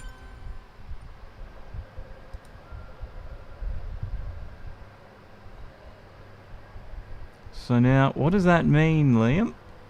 What does that mean for this race at the moment? Do we cancel the race? What happens? I'm unsure of the procedure now. That is so unfortunate because of whatever happened there.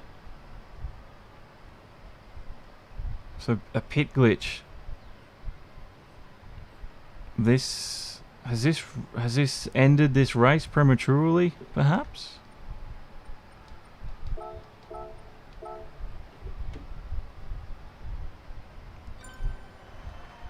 I'm a little bit lost as to what happens now. Because that race was really starting to get interesting.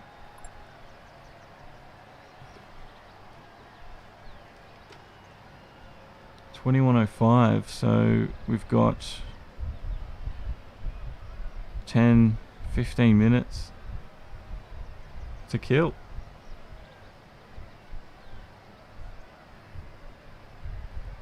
Rightio.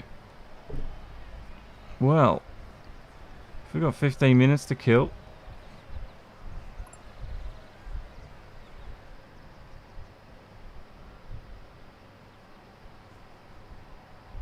so we'll have 90 minutes left on the clock. Huge moment here.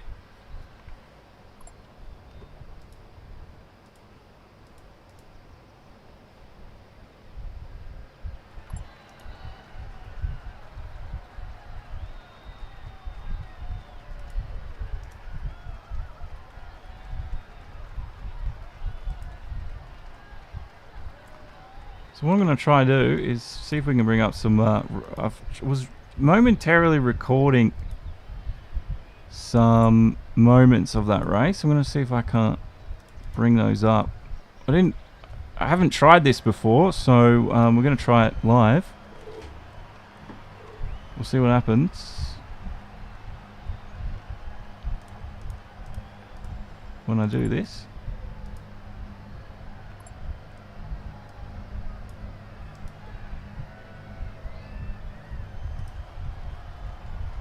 But yeah, it's red flag at the moment. Apparently a pit glitch spat Keaton out a little bit too early. And that is the reason we're waiting. The reason we're waiting the way we're waiting right now.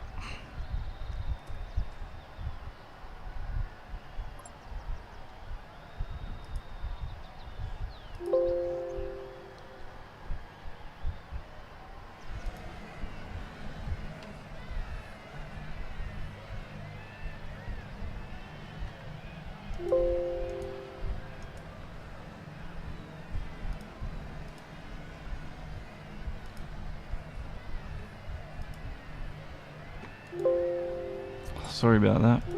Oh, my goddamn XSplit does this sometimes. Try to do things in the preview editor and it just freezes up. So frustrating. So I'm sorry about those dinging noises in your back head. Well, it looks like I can't do it now. Can't do anything. God damn it. Hopefully it'll come to.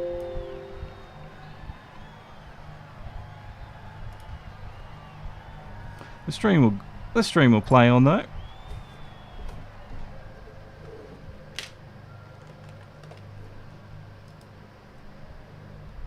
Yeah, everyone was looking like they were going to be on a 3-stop. I was thinking the exact same thing. So you're right, it will totally kill anyone who had strategy sort of sorted out. Totally will do that.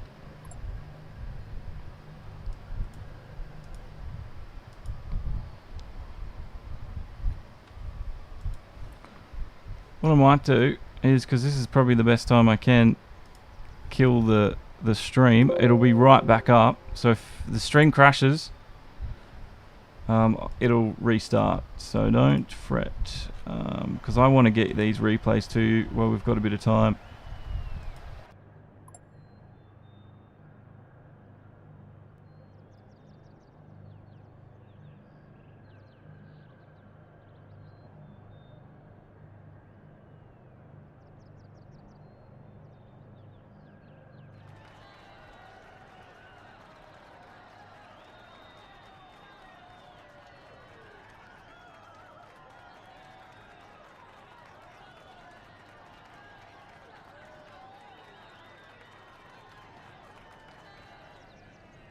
Run from Zephos up towards the first turn. Let's see if everything's nice and clear this time. No shoving or bumping. A little bit of bumping, and but much cleaner from the guys the second time around. Good to see Mint Matt there in 5th place. He's holding his position well. But it's Zephos at the front who has got us all wondering how long's his lead going to last. Xerxes is there on the back of him, up into the rear spoiler. He moves out into some space. This could be a great little move from Xerxes. And it is. He's now leading on the first lap. It's Banana Josh out wide. Everybody seems to got through there nice and cleanly. This is much better. The second time around. We're going to get things started here, and it's a great little run from Zephos up towards the first turn.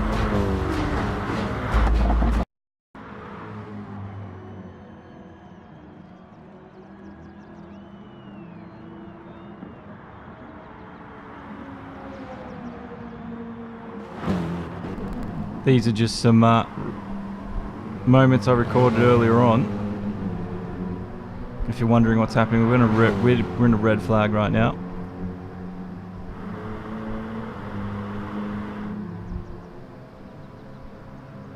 But yeah, this was the battle between Zephos and Razor earlier on, and I thought Razor was holding him up.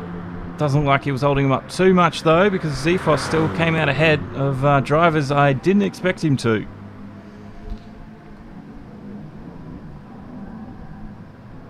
Went for the overtake, and well, it almost worked for him, didn't it? And Zephos was back in it again with Mint Matt. That's where Mint Matt went for an overtake up into second earlier on.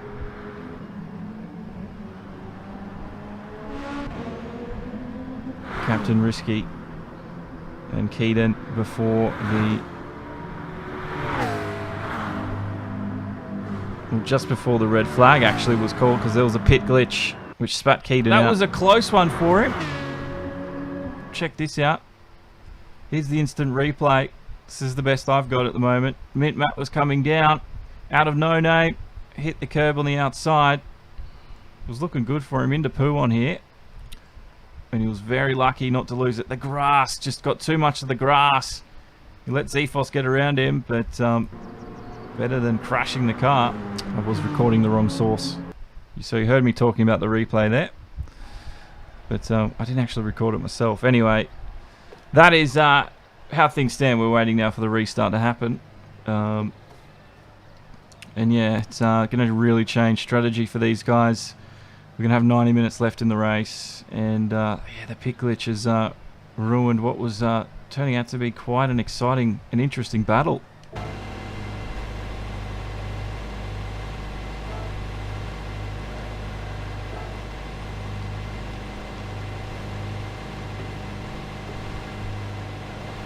Well, we don't know if the likes of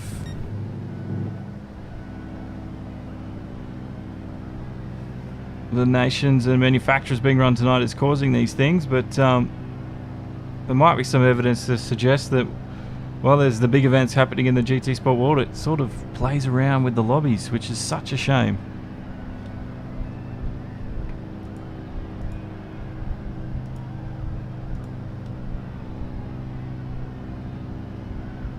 Well, I hope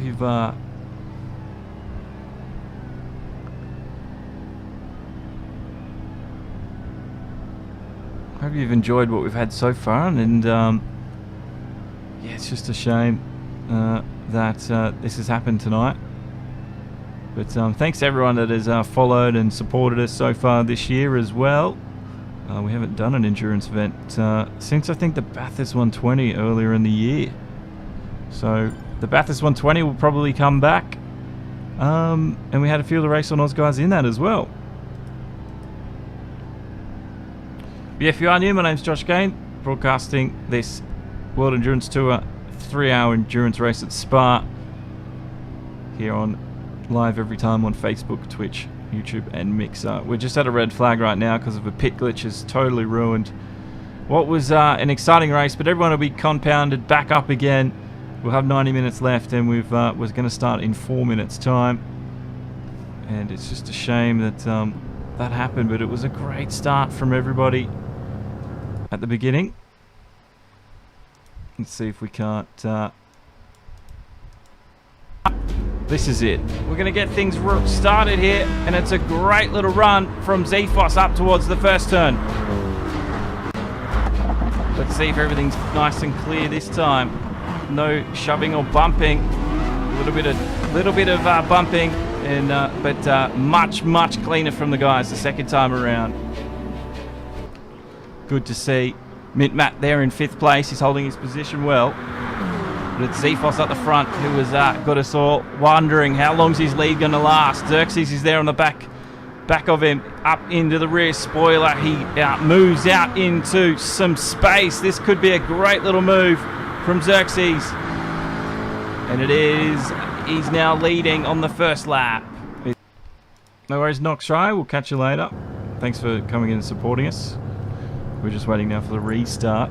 That was the start of the race. Almost 2 hours ago. Sorry, almost 90 minutes ago. It was a banging race till the glitch, Daniel.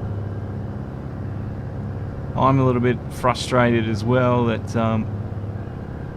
that a game that is such a powerhouse in the eSports world at the moment with the manufacturers in the Nations Cup.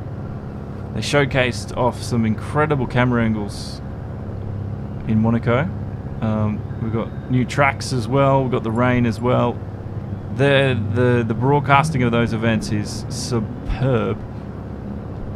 But when you try and emulate that here at home, we have things like a pit glitch, which can ruin a 3-hour enduro. It was so smooth. And there was so much happening. And it is just a little bit frustrating sometimes. I know game design and game development, it can't be easy. But you'd think little things like that surely would get fixed. But, you know, and just the fact that I lost my replay there for the first half of that race for no apparent reason as well. It frustrates me as a broadcaster when I can't bring you the sort of broadcast I'm expecting, the quality I like to do. We are here at Spa-Francorchamps. Red flag is almost done. We're about to start the race again. And, well, let's see what happens. It's going to mix things up. It was almost looking like a 3-stopper for everybody, but this is going to turn it into a 1-stopper to the end. But what a shame that had to be the case, because there was a lot of questions in the air. The story was unfolding. Keaton, 231, was working his way through the field. Matt had worked his way to the front as well. Blue, we didn't know if he was going to be in trouble. Was Captain Risky going to catch those guys? Was Xerxes going to make some sort of inroads into that top 3? These things we wanted answered, but pit glitch will ruin that. Here we go. We're going to get these 90 minutes to go. And thanks for staying with us. I do apologise, but these things are outside of our control.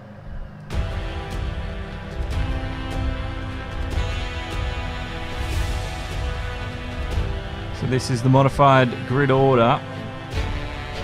There's 9 of them left after almost a full grid. It's amazing. Endurance racing. Now, will they do a formation lap once again? Probably. Again, I'm new to the series, so I'm not sure. Are they just going to get into the racing?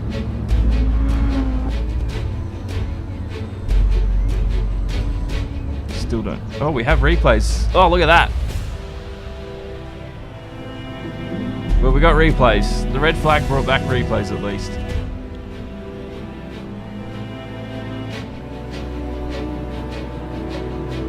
That's what I was talking about with the replay function. Hey, Pedro Marzan, welcome along. Another FIA competitor. It's good to have you along, bro. Marzan's here. Now we had the pit glitch force this race to a red flag.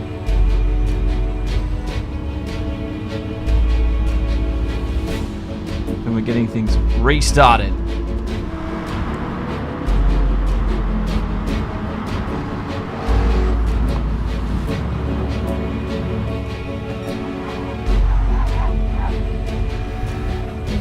This is Keaton, 231. He's going to have a real hot chance now of winning this one after this red flag restart.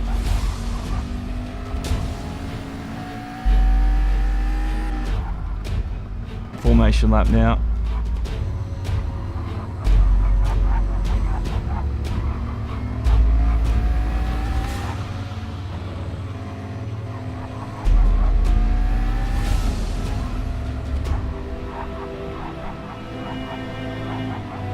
Williams let us know Razor's starting in the car for this restart.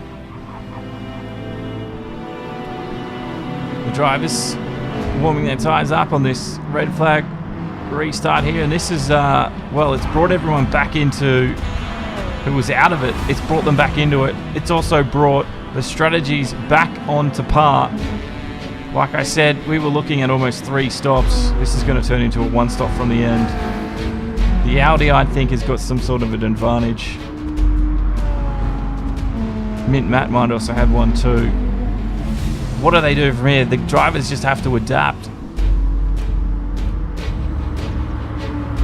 Unless they played out this scenario in their heads prior to this race, they've just got to work off the data they're known. The drivers, whoever they're working with. Everything planned for this 3-hour race. Out the window.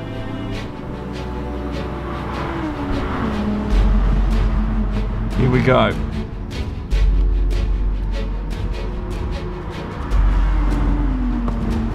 Straight up 90-minute sprint, Daniel. It was a 3-hour qualifying. It was a 90-minute qualifying to get to this point. This is the restart.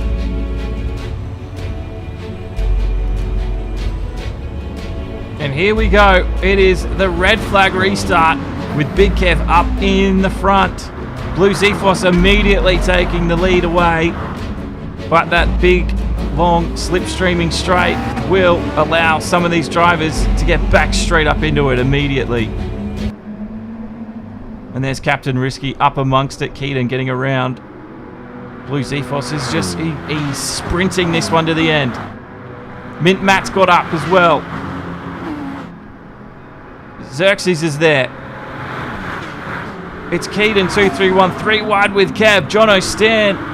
Razor having a crack as well. All the drivers know this is so vital. Keaton backs out of that one early on. And you can see Kev is storming through. Risky comes through as well. Keaton was so tentative on the brakes then. Don't know if he was struggling with grip early on with that McLaren. Big Kev's fallen down to 4th place. I think Mint Matt's under some sort of trouble as Xerxes finds a way around through just before No Name. And Mint Matt is chasing him hard. Blue Zephos, though, in that BMW using the power of the M6 to storm ahead early on. It's Captain Risky in 7th place. He's chasing down Razor, and Razor up into 6th. He's going to be happy about that one. Risky not so, that he's fallen off the pace somewhat since the beginning of this one.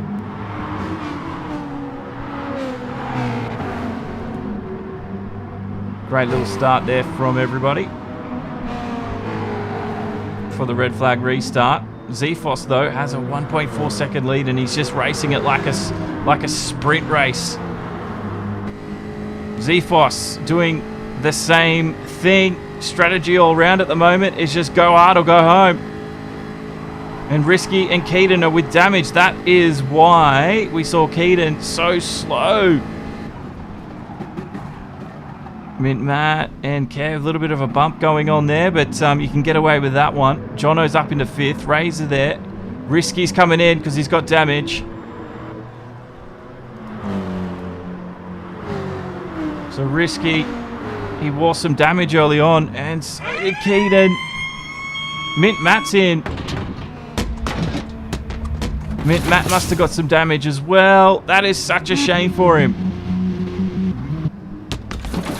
Keaton will get some new rubber and tyres. So it's a 2-stop from that. Yeah, he's going to lose a lot of time out of that. Keaton as well. It's going to be so hard to readjust to this, but that has just completely changed the outcome of this race, that red flag restart.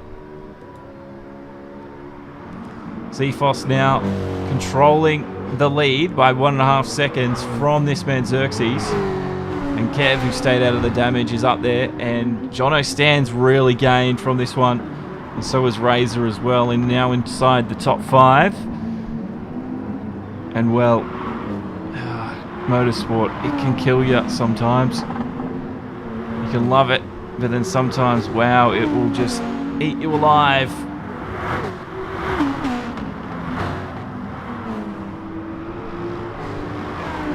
Let's see if we can't see what happened at the start with, let's have a look at Keaton. So this was the red flag restart situation. And we're waiting to see where he got damage.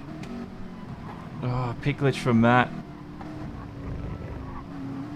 Surely this is, we're not going to, are we going to red flag it again? Because the race is surely over. 2 pit glitches. Yeah, Mint Matt's left the room, we're not surprised. This was the restart. And we're waiting to see where Keaton took all the damage. Because he was slow going up into the S's. He had a good run though. Oh, was it from there? Risky hitting him. Risky, that's where Risky probably got the damage too. And there you can see Keaton's top speed just killed. And that's why we saw them. That's why we saw them in the pits. So Keaton's in 6th place. Blues just ahead of Xerxes, so these two are neck and neck at the moment. They're so equally matched. They were equally matched in the shootout, and they're equally matched at this moment in time.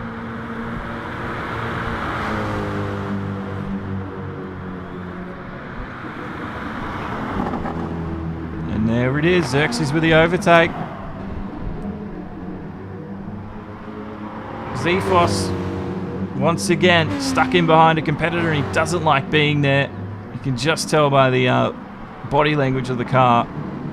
It's just not his favourite place to be, trailing in behind somebody. Don't blame him one bit, actually. Especially when you've got the pace to be leading. You want to be leading, and you want to be winning. So we've lost Mint Matt to a pit glitch, so he's left. To keep it fair, I guess, on the rest of the drivers. But it is such a shame that that's 2 big glitches now that have basically ruined the integrity of this race. I mean, whoever wins it, they still win it, but it's not going to be the same feeling, is it?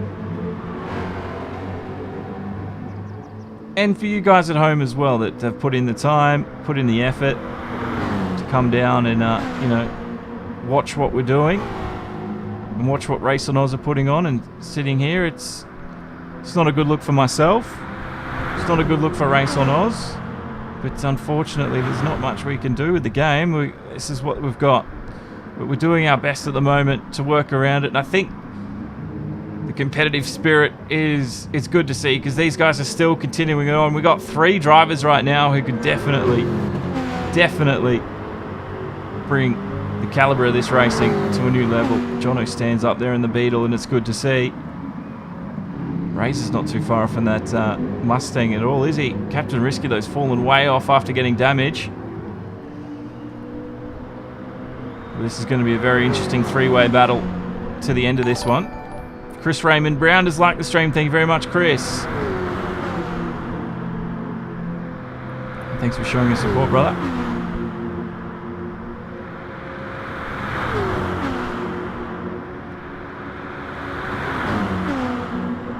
Well, the pit glitch has definitely affected this result, because you've lost Mint Matt.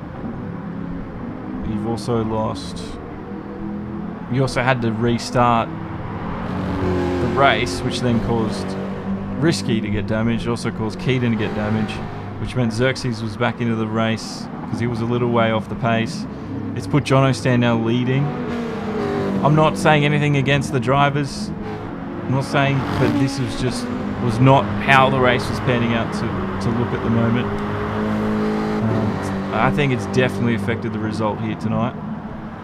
But Jono Stan, that was a brilliant overtake. Just as I was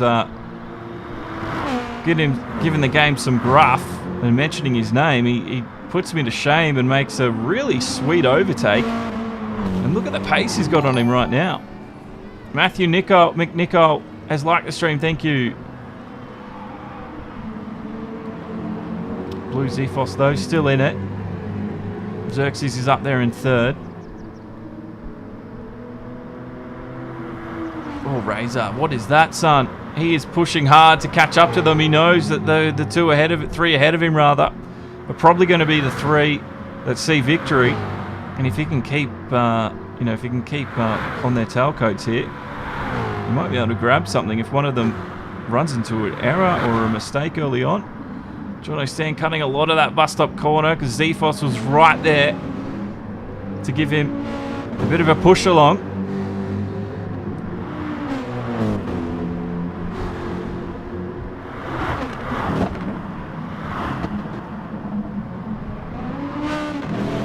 Nothing wrong with you, Storm. Hasn't really affected... I mean, it affected the midfield there. And you were putting in one of the quickest laps of the race as well. But I'm more talking about the drivers, like Mint dropping out, the fact that on the restart, Risky got damaged, Keaton got damaged. It was essentially a safety car, but a safety car wouldn't have changed the pit strategies, because right now this race is essentially a sprint to the end, and it put some drivers in a situation where they wouldn't have been in if the race had gone the way it had, and it wasn't because of a crash as well that caused a red flag. It was a pit glitch. So, you know, I can understand a safety car coming out because of a massive accident and causing a restart similar to that, but there was nothing going on. It was just the race was unfolding. Everyone was driving nice and cleanly. The story of the race was getting quite interesting, especially with strategy. I sound like I'm whinging and whining, but it does upset me because I know the drivers themselves put in a lot of time. I've had to give up time as well. You guys have given up time. You've invested time watching it. It affects everyone, and it's just a massive shame.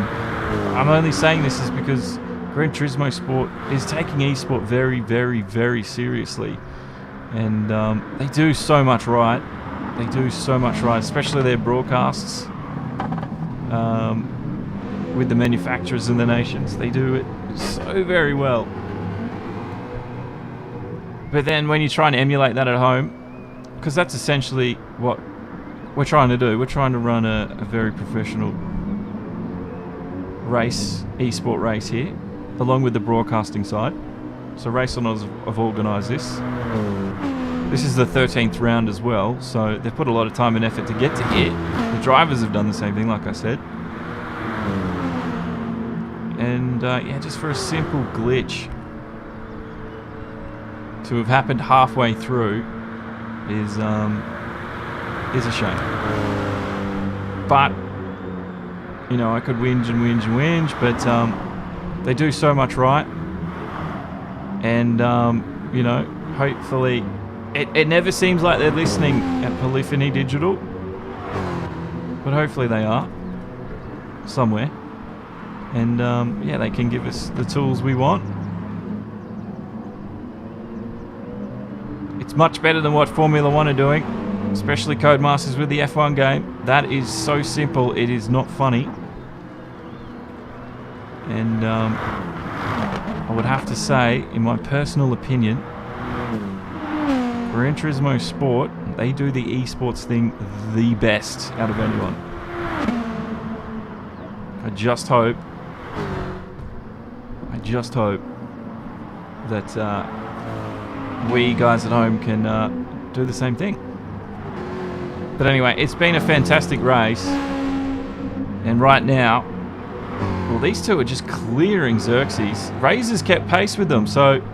Oh no! What has happened to Xerxes? Razor's going to come up into third. This is what I was talking about. This was what I was talking about. With Razor now flying up into third because he kept on the coattails of those guys. Xerxes, let's have a look how that unfolded for him. I don't know if he's just messed it up himself then. Oh, it was getting the power down on the curb and into the gravel trap. And he's just had to let the field go. Unlucky there.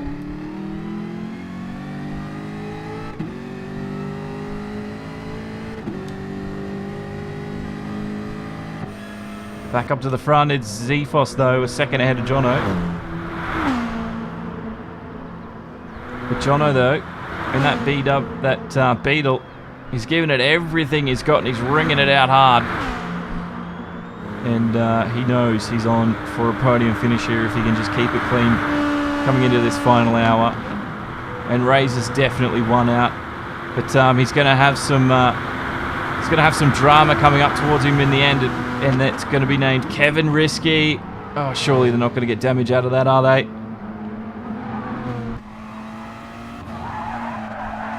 Don't think they did. Oh, he's got front damage there. You can see it flashing.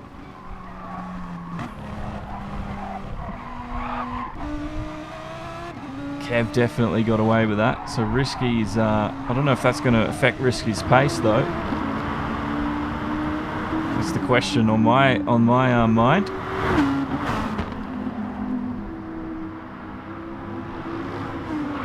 It's just, oh, Risky. He sent it too hard. Oh, that's going to cause him massive damage. Massive damage for Risky. Was probably overdriving it a little bit. Have a look. Come out of poo on, try to get the power down, and it's just the car didn't even stop in time, and bang! And that's going to be another stop for Risky. Another stop for him. And now Keaton is right there to take the spoils. Yeah, Risky's struggling with the car at the moment. Very, very... Oh, Xerxes, another thing with Xerxes. What has happened to Xerxes then? This is drama here at the end. Oh, Xerxes, and bang! Another big shunt. So we've got these two guys, Xerxes and Risky. They're going to have to come to the pits, surely. Yeah, that is such a shame. They've just driven the car there, and they've basically driven themselves out of a podium finish.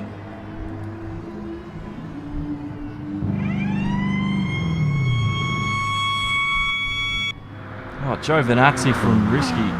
That was pretty much exactly what Giovinazzi did this season in the F1. Almost exactly the same thing. Ray's is up into third, and he'll be laughing all the way to the bank after this one if he can steal a third place out of it.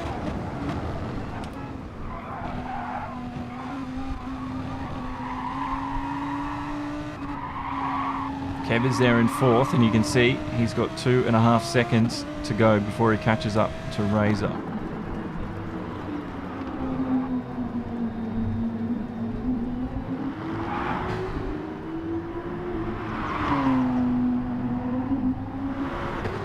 Chris Raymond Brown. Oh, you missed a really good race. Like I said, I know I was whinging a little bit. I think it just hurts you more when you've invested time into something and wanted to see it succeed, and then watched it sort of get upset by something outside of your control. But like you said, nothing we can do about it. It was a really good race at the start, and anyway, we've got a very interesting one to finish it, and I think Zephos and Jono Stan are going to put on a good show. And I know Razor's going to give Kev a bit of a hard time when he catches up. So there's definitely stories unfolding. And I don't know where Captain Risky and Xerxes... Well, they're still there. And I think... Have we lost Keaton? No, Keaton's there in fifth. Keaton also took damage. I thought he'd catch up to Big Kev a little bit better then. He's not holding any damage at the moment. I don't know if he's got a secret plan that we're not aware of. But it's so weird to not see Keaton fighting for that first place as well.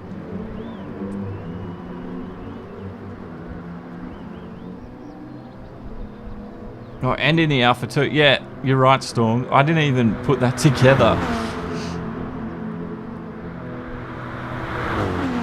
That was...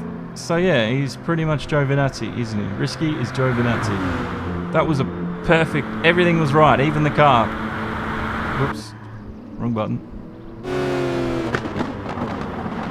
Bit of an overtake. That stand... Can he put together? He does! Zephos had nothing to stand on then. And Jono Stan has said, thank you very much. I'll take that one back. The VW Beetle. I'm going to push this thing hard. Try and catch me. The corners, I'm all over them. Look at this. Trying up the inside. Giving it a hard time. And Blue was just like, wow, look at that thing go. And it just sort of powered away. Out of sight. You can see he's still chasing him down at this moment. Jono Stan leads this one on the 10th lap.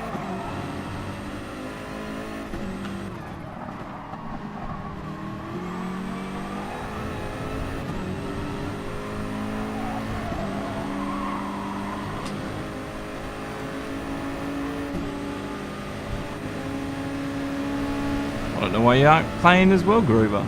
Surprising me. Zephos is here. He gets the spot back from Stan.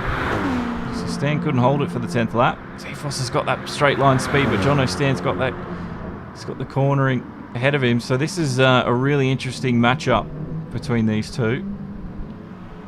And Jono Stan, well, let's see what he can do.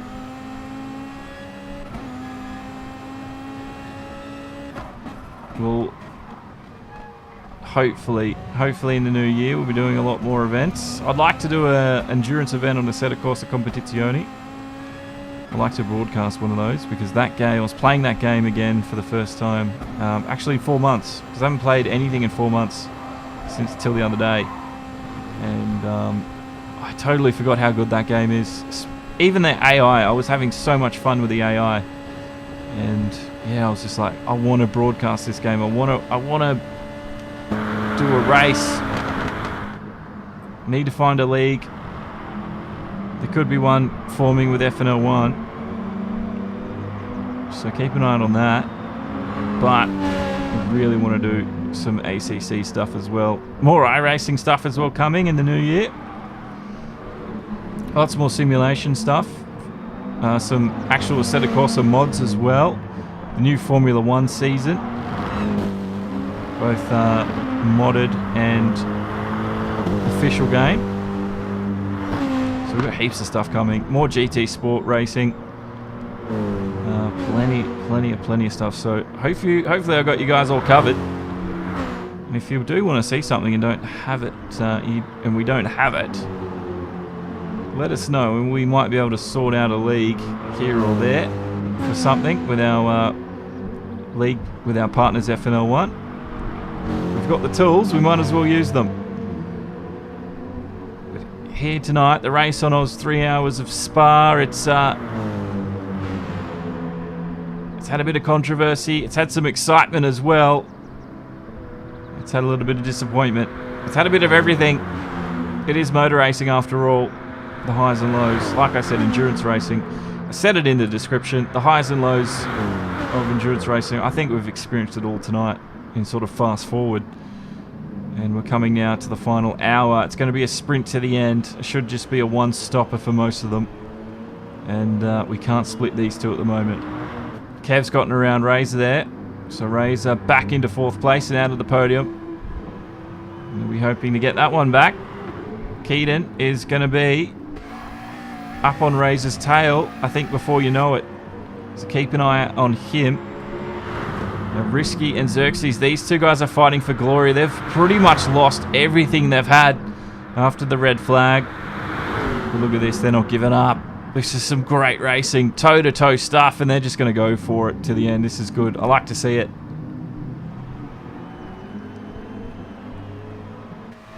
We do have the Race of Champions tomorrow night, though, so don't forget about that. That starts at 7:30, I believe.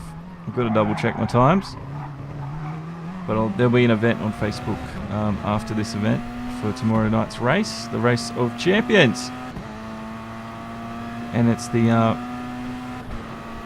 BJR Memorial Race. Sorry, BJH Memorial Race as well. So we've got all that. Yeah, we're waiting for Keaton to get that McLaren up there, up on Razor's backside. Risky though. He summoned the ghost. The ghost of Joe Venazzi's Grand Prix race early on and caused himself a bit of an accident. And now he's fighting back. Keaton in 5th place in that McLaren GT3. It's a sexy looking car. It's got a bit of work ahead of him though.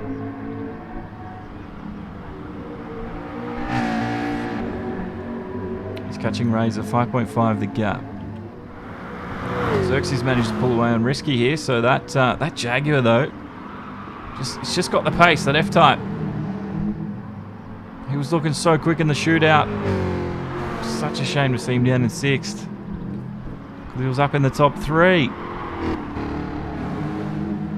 Groover's in the Race of Champions. Can't wait. Good. Yeah, I'm excited for that one now. I'm excited to see who wins out of these two. They've been so equally matched now for the first 30 minutes. There's only, what, 4/10 in it between them? And John O'Stan has managed to get ahead of him at times. It's just trying to defend that run down that back straight up towards the bus stop that Jono's going to really struggle with. So, the Blues almost made no errors tonight. So Jono's going to have to do exactly the same. Stay error-free and just mount the pressure on Blue for the next 60 minutes. And maybe, just maybe, there will be just a small error coming out onto the power. Getting on the power maybe a little bit too eagerly. Getting the back end loosened up. Something that Jono can exploit to just stay that small amount ahead he needs to down that straight. Because he's definitely got a deficit.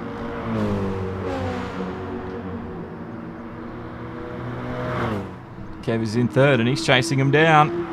Can he go for 6? Can he even take the win away? The Audi is looking good on fuel. So you never ever know. I wouldn't discount Kev at this moment. The man, the myth, the legend, he might steal it. There's Razor in the Mustang, and the gap between him and Keaton, 2 seconds now. Keaton is putting in the lap times. And Keaton is now pushing his way even further forward up the field. It's not going to be long, I don't think, before Razor is eaten up.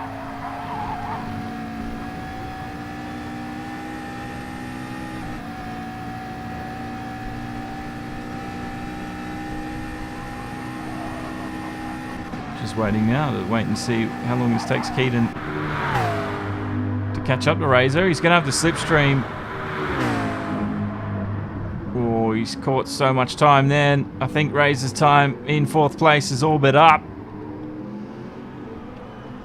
Razor now just needs... Well, we've seen him defend the position very, very diligently against Blue earlier on. Let's see if he can do the same thing here to Keaton. Give Keaton a bit of a hard time. Quick check at the front. And it's still Blue. Kev, still chasing. Razor, well, he's about to go into defense mode. Because there is a scary looking man behind him. And his name is Keaton231 and he's driving that McLaren. And look at it. It is just closing him down. Down the straights. The slipstream. Up on the inside. Keaton on the brakes. And turns the car in. Great little overtake at speed. Easy praise taking to the pits. He's been one of the first ones. Unless he's caused himself some damage. That's why he's probably had to take to the pits a little bit earlier than I would expect. Or he's going to go to the end.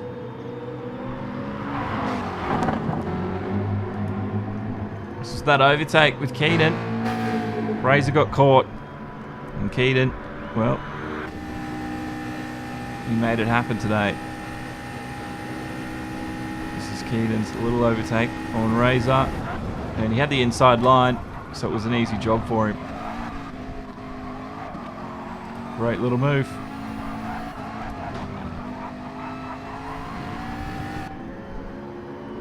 So there's Keaton in 4th. He's going to do his best to catch this man Kev. He's up into 3rd right now. And Kev is doing his darndest to catch these two. Jono Stan's retaking the lead.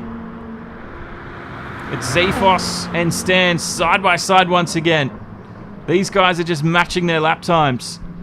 This is where Stan gets beaten. And if he's there... Oh, Kev's really close, isn't he? If Stan can just... stay ahead at the bus stop on the last lap, he could win this if it stays exactly the same. But Zephos has got that power. If he's anywhere within striking distance, he'll probably beat him to the line. It's going to be that close. Just heard that these two went side by side through Eau Rouge. They're going side by side through Blanchimont up towards the bus stop. And once again, these two are just not giving it up. They've basically drove themselves out of a podium, and they're now fighting for 6th and 7th, and it's so good to see that they're doing this. Creating so much entertainment for the last final hour. Oh, Risky! Oh, that's going to be him. That's so unfortunate for him. Risky is really Jovanatzing it up today. They were looking strong, weren't they? Risky coming in. Got the power down too early. Car back end out into the wall. And he's going to be wearing some damage after that too.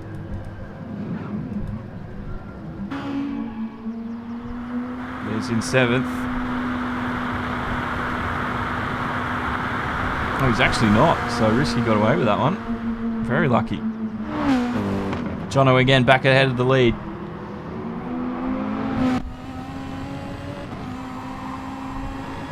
Hashtag Eat, Sleep, Race, Repeat. And as Jono stand in the Beetle. Look at this. But just look how Zephos closes him down. Jono is just trying to block the run, and he just couldn't do it. He's gone out wide, up towards the bus stop.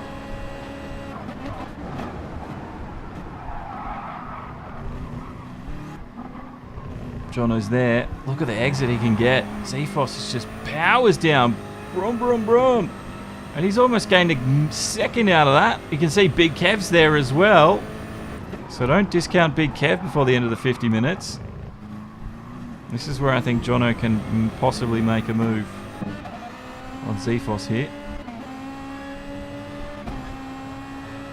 This is where he needs to stay within striking distance of that slipstream. Because again, he'll probably get the overtake sorted before the end of this Kemmel straight.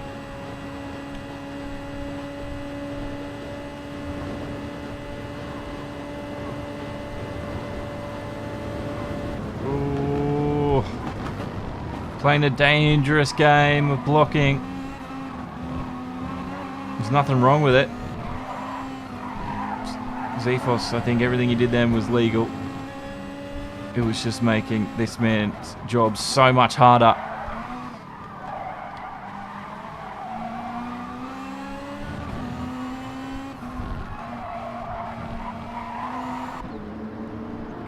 Right now, it's anyone's game. And like I said, do not count Big Kev. He can usually, we've seen that he can sort of save a bit of fuel. And if he can, I don't know, maybe go just a little bit longer than these two. Because we know Blue will use a lot of fuel. He'll run through it at a rate of knots. And he might need to pit earlier. But they should be able to make it to the end of this next 50 minutes. Jordi Bagoy is now following. Thank you very much for supporting us. It's good to have new supporters here on the channel, Demo 1. Thank you very much. If you are new here, welcome along. This is it's the final 50 minutes of this RaceOnOz 3 hour here on Demo 1 Garage. My name is Josh Kane, your commentator, broadcasting on Demo 1 here live on Facebook, Twitch, YouTube, and Mixer, live every time. Liam Tame is going to like the stream as well. Thank you very much, Liam. Thank you very much, Liam, for keeping us updated as well with what's happening through the race. Tony Campbell's gone and followed. Thank you very much, Tony. And as this one is coming to a close, everybody is starting to join us, and we're wondering, can Big Kev catch them? Geordie's gone and liked this stream. Legendary, Geordie. Thank you so much. Big Kev without slipstream as well. He's done a great job to catch these two because they haven't been using their normal bump draft, which we saw early on in the stakes. Delta Rider 5150 just giving us a follow. Thank you very much, Delta on Twitch. And thanks to everybody on Twitch as well. It's been awesome having you guys. Twitch is starting to kick off.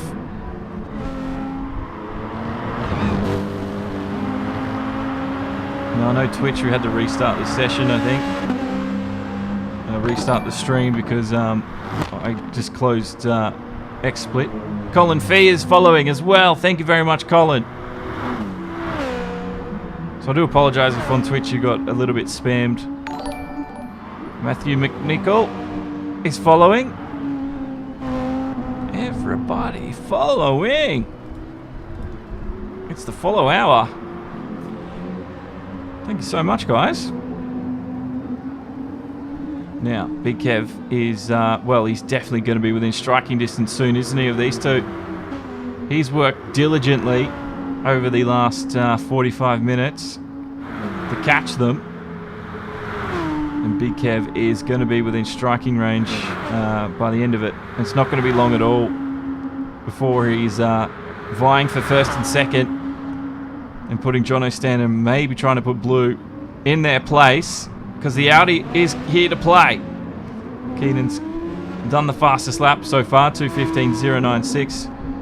It's not surprising. He's also got ahead of Razor. We saw that overtake earlier on. And he's coming out. Good morning from San Francisco, Delta Rider. Good morning. It would be the morning over there. Good to have you. Good to have you indeed. It has been an interesting day for us here. We're coming to the close of this one.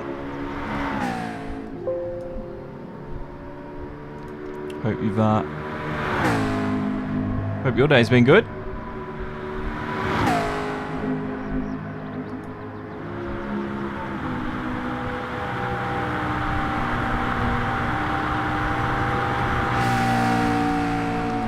Rightio.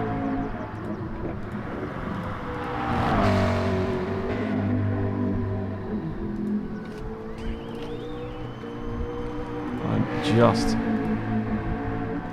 adding in the latest. Let's get you the latest rundown of the race that has been so far. Hang on.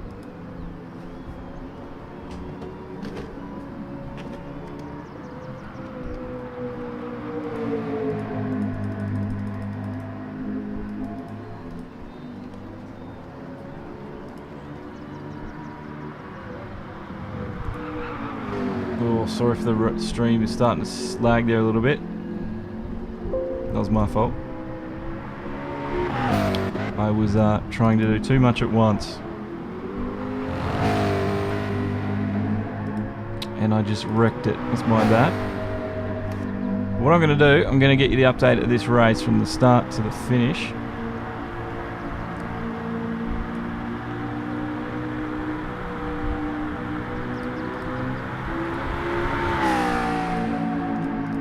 Because I think it's a good time for everyone to get a bit of an update on how this race has unfolded if you've just joined us. I know, Knox, right? You leave and things happen.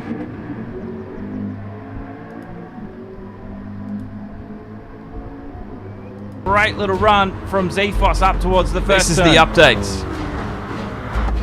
Let's see if everything's nice and clear this time. No shoving or bumping. A little bit of bumping, and but much cleaner from the guys the second time around. Good to see Mint Matt there in 5th place. He's holding his position well. But it's Zephos at the front who has got us all wondering how long's his lead going to last. Xerxes is there on the back of him, up into the rear spoiler. He moves out into some space. This could be a great little move from Xerxes. And it is, he's now leading on the first lap. It's Banana Josh out wide.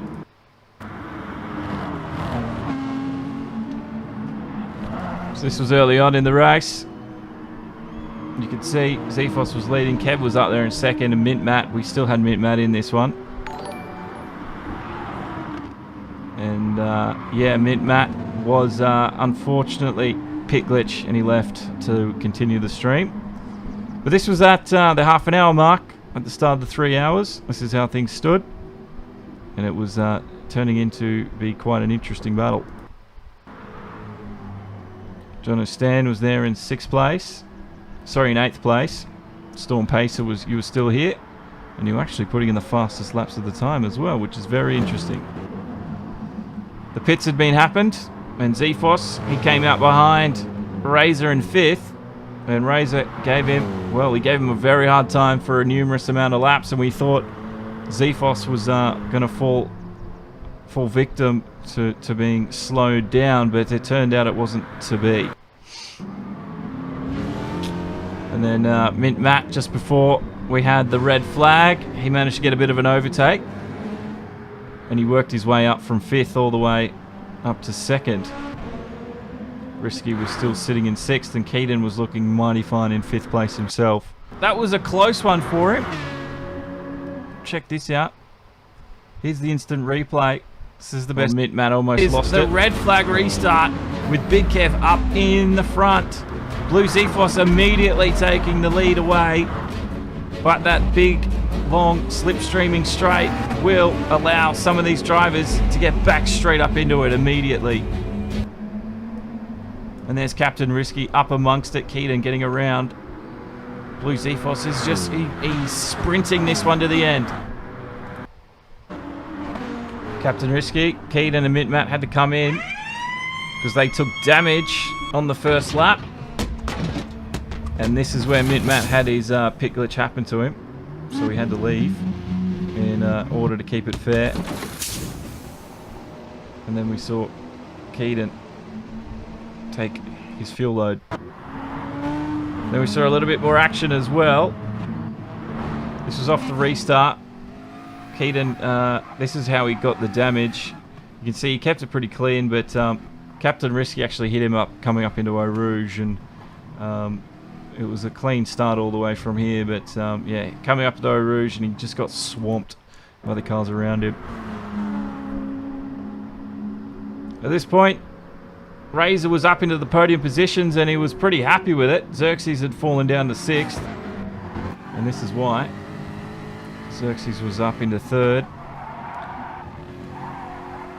and yeah, he just cooked it and into the gravel, and he had to let everybody go by him.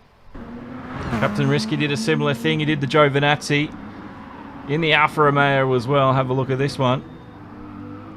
He came out through Pouon, slammed the car around, and the car just bang into the wall. And it was good night for Captain Risky. But it wasn't all over there. As the race continued, Keaton was catching up to him, got around Captain Risky. Risky, you can see, was struggling with the grip. But then we saw Xerxes was off. So Xerxes, he'd done the same thing, almost on the same lap as Risky. He got himself into a bit of strife.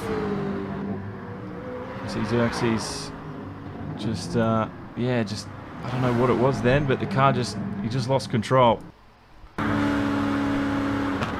And then it's lap 10 of the restart, and it was Zephos and Stan. They've been going at it for a long, long time right now, and Stan managed to get the lead on him, but at the end of that lap, Zephos got it back. Keaton had been fighting hard to catch back up to Razor, and he'd done so with a very clean overtake in his 650S. And it just made it look like Razor was standing still. And finally, Captain Risky, he's caused himself a bit more drama. They were going hard, these two, Xerxes and Captain Risky, but coming around the first turn, just bended into the wall, and he's fallen even further off the pace. So let's get back to the live action. 42 minutes left. That's your update. And we're going to be live without interruption to the end now. So So let's see what happens. Kev is now leading this one.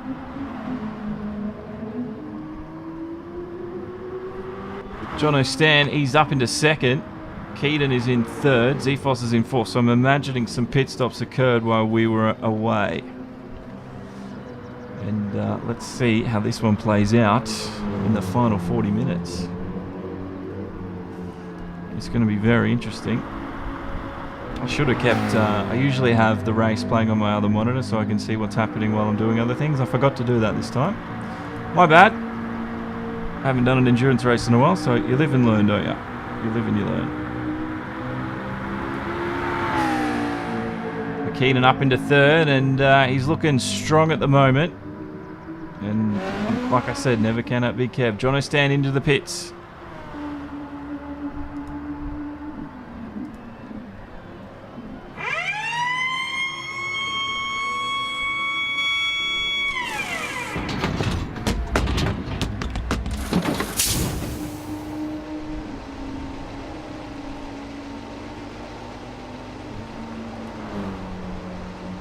Taking some fuel. This looks like he's going to need a full tank. Almost full to the top. That should take him to the end, I'd imagine. And he's going to come out in fourth place. Razor there just in striking distance. Once again, because Jono's already gone, he's going to clear Razor pretty well, I think. Big Kev getting the Audi R8 sideways. He's got 11.2 second lead and he needs to build on it. He needs to, he's going to need to come into for fuel, but that R8 is so economical in the fuel. This could be one of the reasons why he can take it to a win here. It's just a matter of time of when his fuel runs out and when he needs to get better tyres. You can see Keaton, he's got about a quarter left, so he's close to where Kev's sitting at. Blue, which we all knew would happen, he had to take a pit during that update. And he's had to take fuel, so not surprising, but he should be able to get to the end here. Now Jono's should be able to get the end too, so these two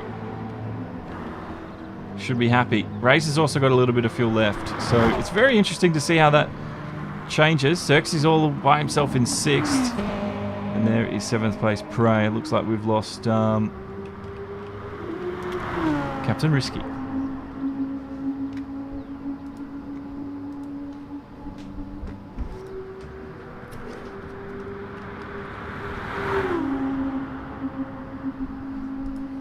Thanks for being in with us today. It's been a very, very up and down one.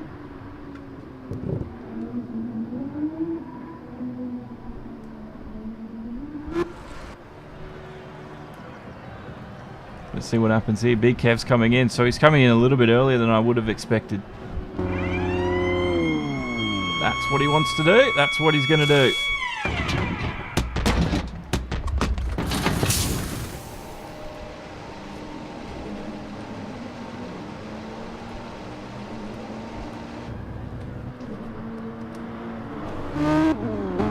Come out. It's going to be an interesting to see where Keaton's come in too. So is Razor. He's come back out in the lead. That's a huge run for Kev. That fuel saving situation in his car is going to be a huge reason and factor for that. The gap between him and Blue right now is 2.8. Can Blue close that in? Keaton's in 4th place and he's done the pit stop now. So everybody from this point on should be able to just sprint race to the end, and there's only 38 minutes left.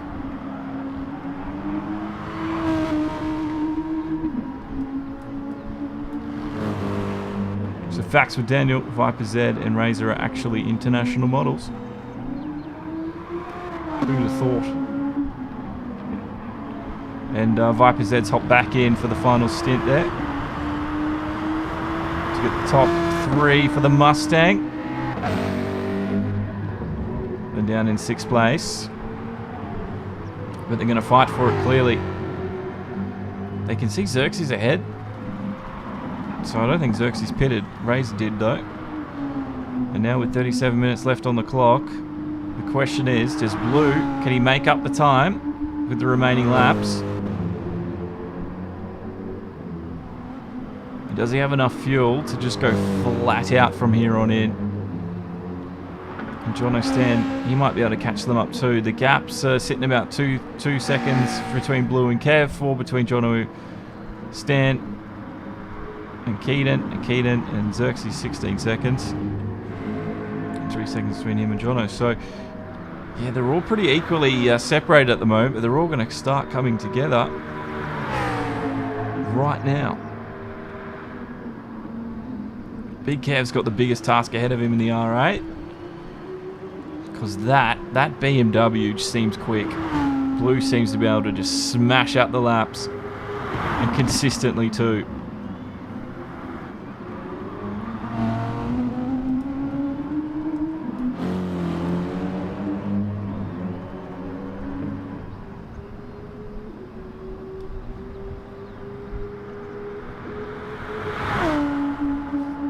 Through a Rouge Radion.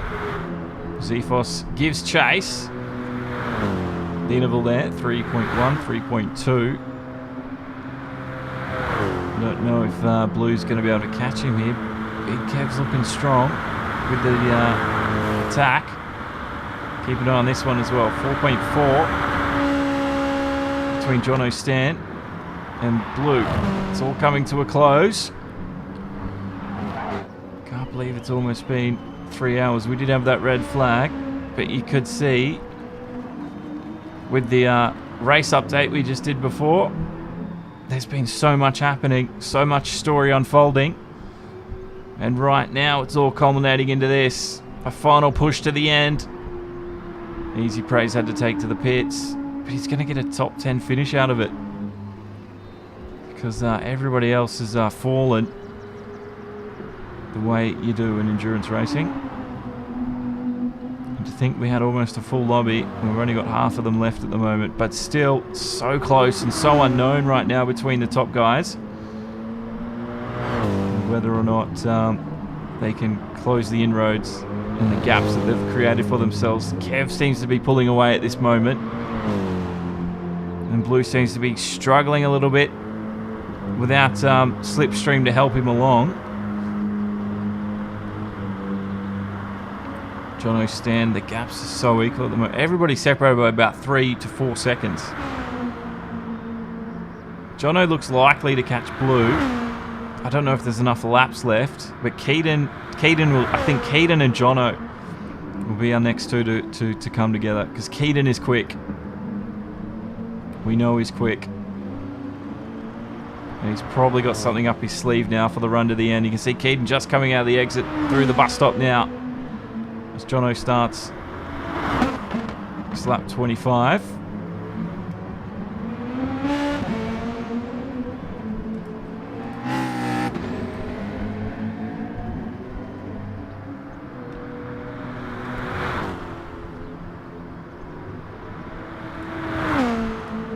It's been a big day for everyone.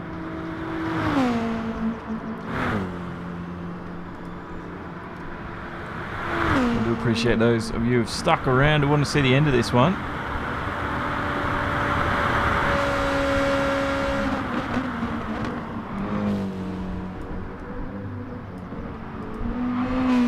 We're waiting to see who can catch who. Xephos, his chances of catching Kev look like they're just getting slimmer and slimmer every second that counts down, because that interval continues to grow.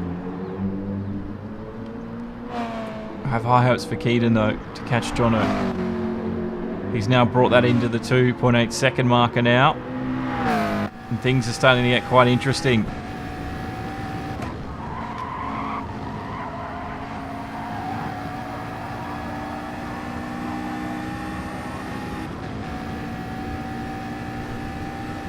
Don't forget, tomorrow we've got the Race of Champions at 7:30. It's going to be one of the last races we have broadcast here for the year, apart from the Formula 2, which is on Thursdays. But after the Race of Champions tomorrow, that is pretty much it for our regular broadcasting. And then we're going to come into 2020, and I'm going to do something I've never done before.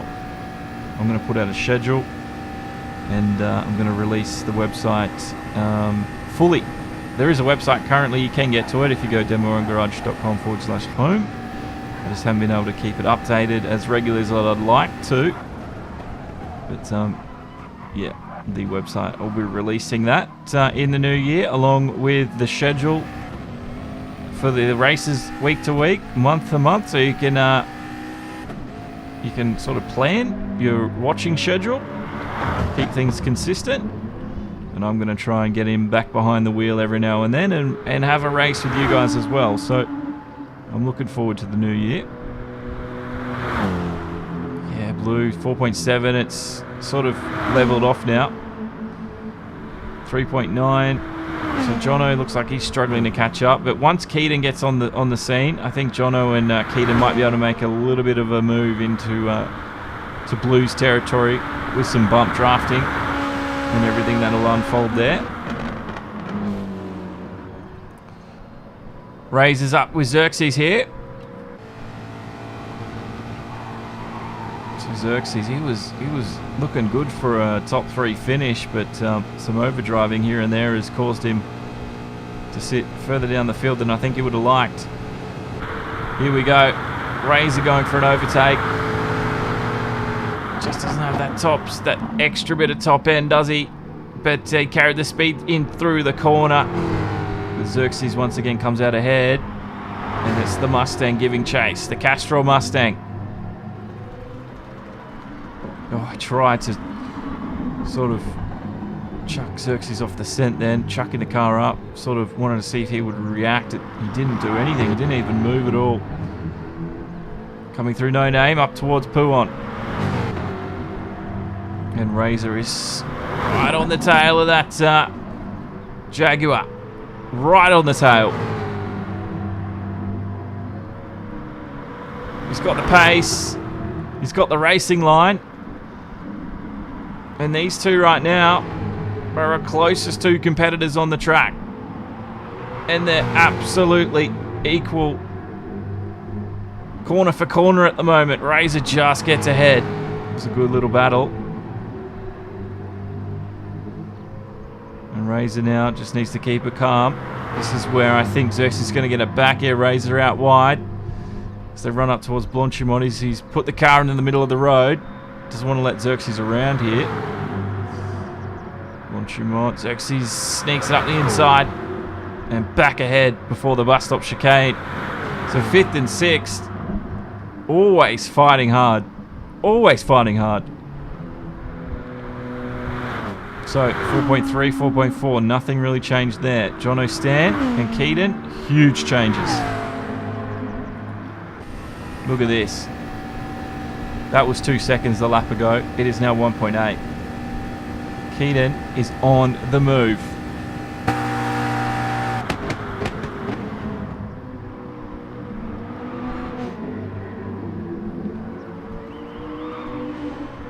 Xerxes and Razor though, still going at it. Razor's going to be in the slipstream now. Here we go. Look at it. Look at the Mustang. 260, 261, 263. 260, 260. Oh, so equally matched down those top speed. The BOP is, I think, it's pretty bang on here in the RaceOnOz World Endurance Tour. Xerxes ahead again. And Razor's got his work cut out for him. But if he can stay with him, if he can stay with the Jaguar, there are a good chance of a top 5 finish here. Because he's looking quick right now at these final few stages. Just needs to keep those mistakes to a minimum. And running wide, because that will slow him down. And give Xerxes an opportunity to just create the gap that is sort of impossible to get back. Side on side again. It's Razor and Xerxes. And these two still going at it. 27 minutes to go. Oh, I got around there. There's a huge squeeze for Razor. I don't know where he found the room. And look at that. Xerxes didn't get off out of the exit well at all. And that's what I'm talking about. Razor there getting the power down and creating the gap. That's all it takes. That's all it takes. A small mistake. And you gap can come upwards of a second, like click of a finger. Keaton and Jono Stan 1.4, so he's gained another 4/10 that lap. It's getting really tense now at the front because the top three, we're not so certain it's going to finish the way it looks right now. And you can even see Blue is looking like he's going to be struggling. He's really struggling to catch the big Kev. That's grown to 5 seconds. 4.2. So Jono's kept it pretty steady. Once Keaton gets here, if these two bump draft each other back into Blue Zephos's attack range, they could be going for second place. So this is really going to come down to the wire now. They've got 26 minutes to work something out. But they need to work together now. If they don't work together, it's going to work against them. And Razor still has the lead on Xerxes. And Xerxes, who was in the top 3, he's now in 6th place. And that small mistake we saw a lap ago is starting to get compounded now. Xerxes doesn't have the grip left, it looks like. His tyres are still looking okay. Razors are a lot newer though, look at that. There's a lot less red on that degradation of his tyre compound. That's probably playing a major role for Razor's success at this moment. Keaton's tyres are also fairly new, so are Jono Stan's. Keaton's used slightly a little bit more fuel than what Jono has, but the cars are different. Blue's sitting on about halfway, and Big Kev's just gone past halfway, so very equally matched. The question is now, when does Keaton get the overtake done? And are they going to work together? Are they going to work to catch second place? Can they do it?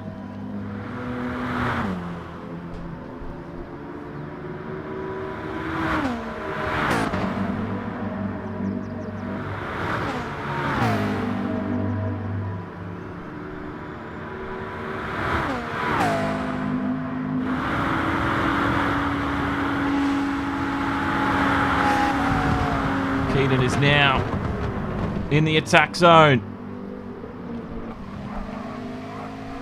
And Jono Stan knows this.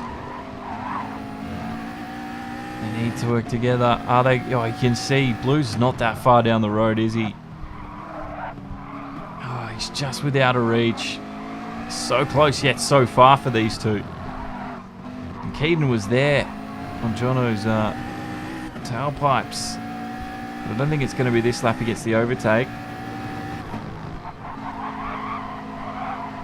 Just needs to wind it down a little bit, get his composure, and he'll be able to get this done here.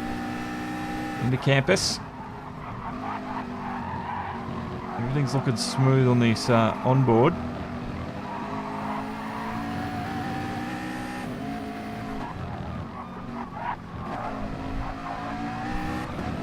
Waiting though, and we're wondering what's going to happen at the end. I'm still so confused as to where everything's going to end up at the end of this one. This is where the McLaren comes into its own in the slipstream. Jono Stan is seeing it unfold before his eyes. He's held that 3rd place since the restart, but Keaton has worked hard. And now with almost just over 20 minutes to go, not long at all, about 10 laps. About 10 laps to go. Less than that even. 8 laps. Keaton 231 is in 3rd place. And his next target is going to be Blue. But does Jono get the slipstream here and bump draft with Keaton, or is Keaton just too far ahead at this moment? Is he just too quick?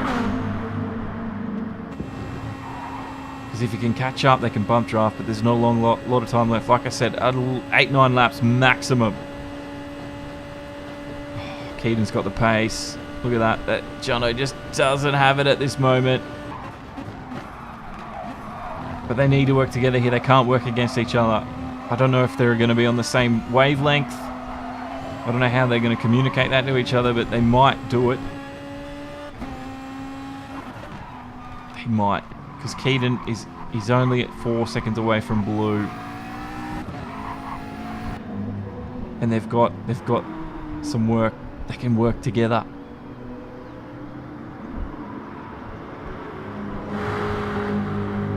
Wow, Xerxes, he's really struggling to keep pace now with Razor. So those tyres are really starting to wear out. And Razor is starting to create a gap that's going to be an impossible one to close up. Because it's opening quicker than he can close it, I think. And he's going to be fighting that car all the way to the end, understeering, oversteering. It's going to be all sorts of dramas for him. But these two, they've got pretty good tyres on at the moment. Easy Prey's come in. So the Easy Prey did have to do a 2-stopper because he pitted quite early. At least 20 minutes earlier than the rest of the drivers did. And that's why he's now pitting 20 minutes to go. These drivers should be good to the end though. Jono has closed the gap on Keaton. The question is, are they going to work together here or are they going to be fighting just for third? Do they think it's possible to catch this guy in the BMW? There's a yellow. Oh, we've got Easy off to the left. Nothing to worry about there. I thought maybe one of the leaders was around. It was about to get quite dramatic. Here we go. Here we go. Questions about to be answered here. Are they going to work together? Or are they just going to be selfish and fight for that third place? It's totally up to them. Keaton knows he's got the pressure on. Jono stands within the attack zone. He didn't get close enough to bump draft. But Keaton, through the corners, he just sails away, doesn't he? Last lap was a 2:15.0 from this man. Jono did a 2:14.9, so Jono was actually quicker last lap than Keaton. And he's now a lot closer, 3/10.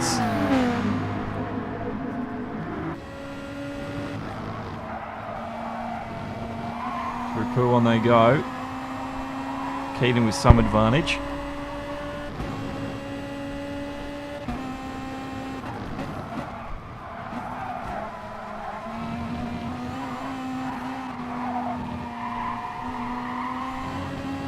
It's going to be edge of your seat racing towards the end, isn't it? And how frustrating it must be for a driver.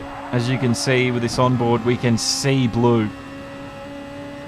But there's just nothing left. They've got no tools left, no tricks. There's not even enough time to maybe try a crazy strategy move to catch blue. It's like the inevitable playing out in front of you.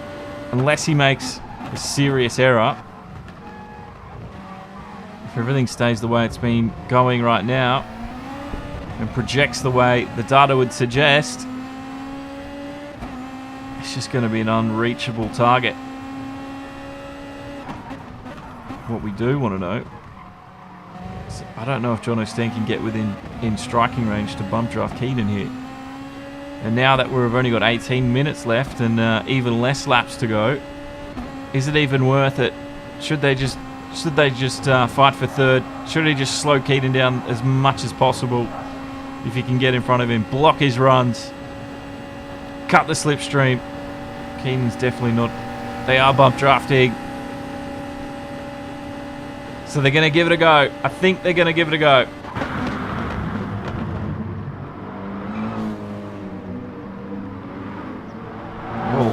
Well, that's why they're giving it a go. 2.4 the gap. Interesting. Big Kev, this man, he's a goner. Don't worry about him. He's clearly too fast for you. But Blue, he's struggling with something.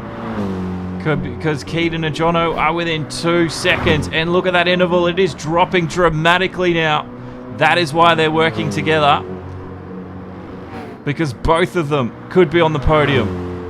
And they could knock this man Blue, who's led most of this race, and is now looking quite strong in second. 15 minutes to go. They could knock this man Blue down outside that podium place into fourth, where Jono is right now. 1.9. That interval is so telling, isn't it? I thought they were out. I thought they were a lot further away than that. But once we got that interval back up on screen, wow, what a story that's telling us. This is going to get very, very interesting. It has been a long slog. We've had a red flag halfway through. We had to do a restart. Keaton, I think, even got damage off that restart. How on earth has he driven back to be into a podium position after all of that? We've had 2 pit glitches. Matt, unfortunately, had to leave. Look at this. This is tantalizing stuff. You just wouldn't have expected this to happen. Who would have said after 3 hours there would be 1.5 seconds between Keaton and Jono Stan and Blue Zephos not getting a podium, with Big Kev out in the lead by 8. So don't worry about him. This is their target. And he's so vulnerable right now, and I don't know if that's going to be playing on his mind at all as he drives through. He'll be seeing those times tick up on his screens, and he'll know that they're going to be on him in a matter of moments, and he needs to keep it clean. And we've seen just how small mistakes are punished here.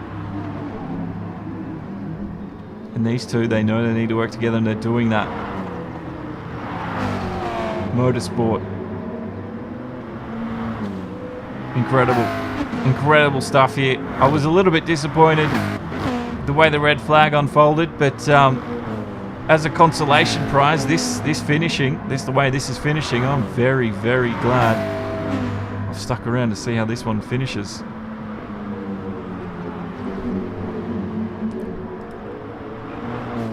And if you are just joining us and you haven't been here on Demo 1 Garage before, my name's Josh Gahan.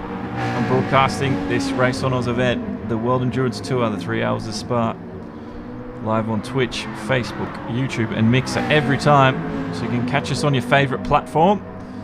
And don't forget, if you haven't already done so, please like the video or follow us wherever you're watching from. And there it is, the overtake we've been waiting for so long. Keaton is now up into second. And Jono Stan is in 4th place. And he is itching to get into 3rd. Blue Zephos, though, is going to be working against them.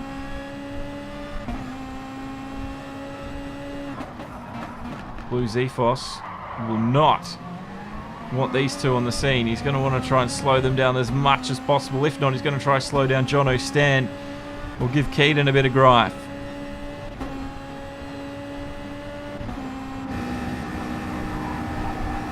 Through Eau Rouge, up through Radion. Zephos is there. I don't think Zephos is going to want to do the bump drafting. Keaton's going to try squeeze him down the straight, down the Camel Straight. Zephos is going to have to go the long way. Keaton losing out. Inside, too wide. Zephos gets through like he's done so many times before this race. And now Jono Stan is going to squeeze through. Oh, how did Keaton hold that? How did Keaton hold that? Unbelievable stuff. We've got 12 minutes to go. Keaton just got overtaken by Blue, and Jono is right on it. The gap, 3/10. There's not much left in this for Blue. Can he hold on to 2nd place? It's going to be such a hard task for him. He'll be so mentally exhausted. I know Keaton and Jono Stan will be too, but they'll be so motivated that they can finish higher up the order. Where Blue, I think he's got the harder task of defending this one. I don't know. What do you guys think? Would you rather be attacking or defending at this moment in time? I'd love to hear your comments.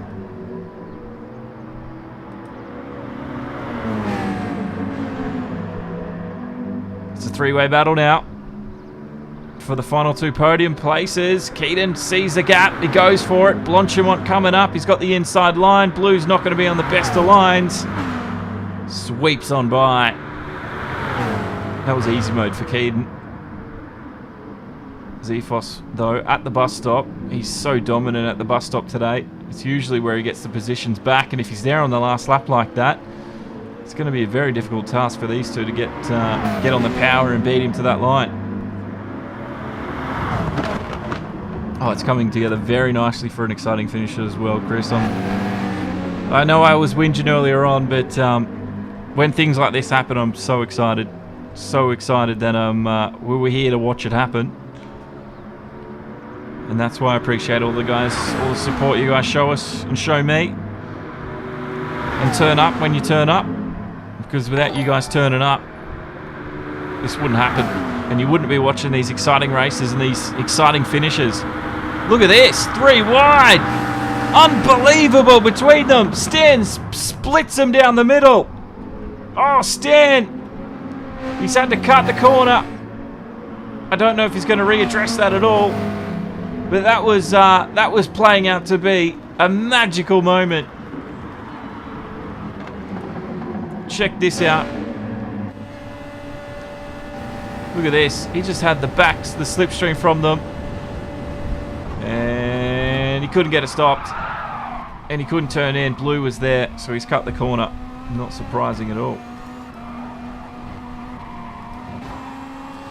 So he's now got Keaton behind him. Keaton back into 4th place. And Blue has grown that lead. These two will quickly catch him though with that slipstream. 10 minutes remaining. Got to quickly check in with Razor. He's built the gap, hasn't he? 14 seconds over Xerxes.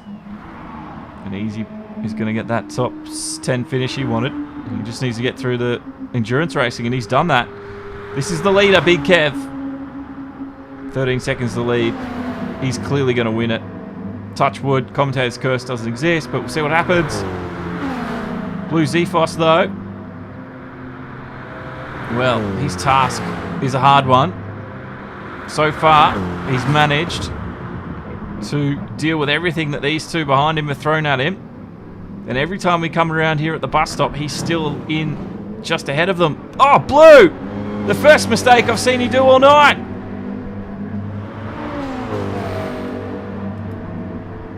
The first mistake I've seen Blue do all night coming out of the bus stop. I was just saying, he's usually always ahead. And now, he almost lost the back end of that car there. He did a magical job to correct it. Keaton's there in 4th place. Up through Eau Rouge again. Jono Stan up ahead of them. The slipstream effect's going to be pretty high down here. We're waiting to see. Zefos tries to get around. He bumps into Jono Stan. There wasn't any damage there for Jono. No, Jono's good. Blue is good as well. He's side on side with Keaton. This is getting so tense these final 8 minutes. You wouldn't want to be the man ahead on the last lap.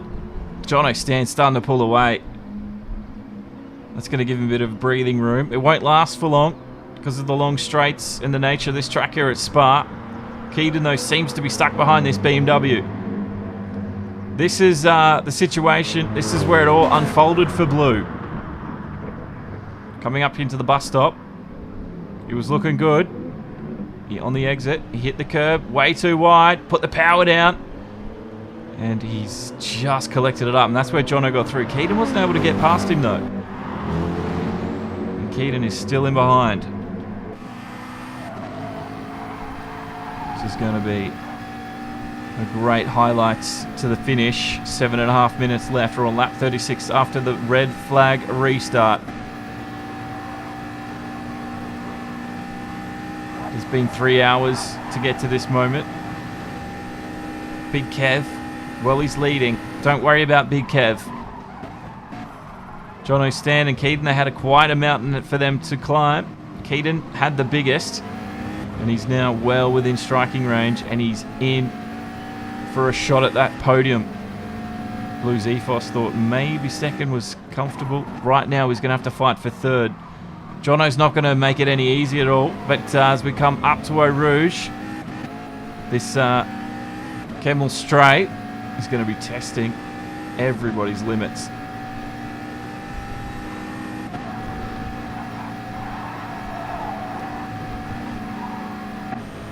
Blue, he's got the slipstream on Jono. Jono's going to be blocking the run. He's going to try to sit in the middle. No, he's going to make him go the outside, make him go the long way. Keaton's charging through. This man's in the middle of it all. Braking hard. They're going to turn in. And now Jono goes from second to fourth. Keaton from fourth to third. And Blue from third to second. And that's how unpredictable these last few laps are going to be. 6 minutes to go. There's at least 2 to 3 laps left in this one. And if they stay like this, I can't predict it. I cannot predict it. This is going to be totally unpredictable. Famescules has followed us on Twitch. Thank you, Famous. Thank you very much for your support. And this is why endurance racing is so exciting.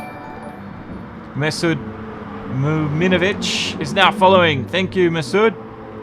Thank you for following us, brother. Hopefully I said your name right there. I do apologise if I screwed it up.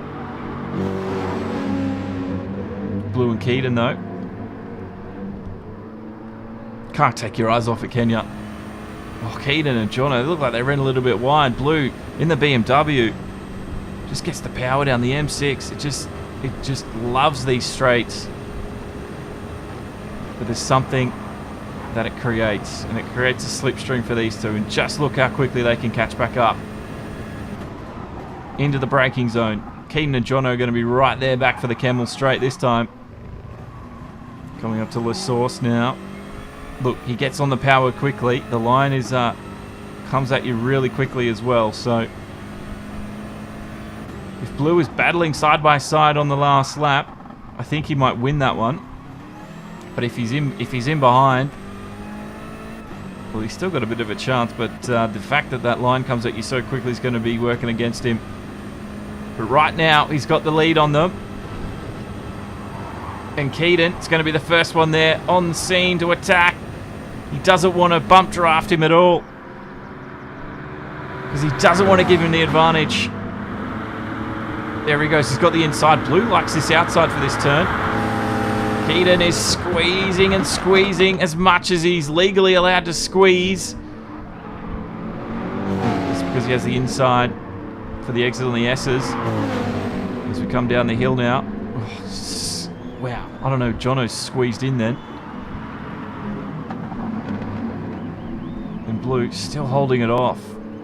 Somehow Blue is still able to just... I've seen him make one mistake tonight. And that was the mistake we all witnessed a little bit early on the exit of the bus stop.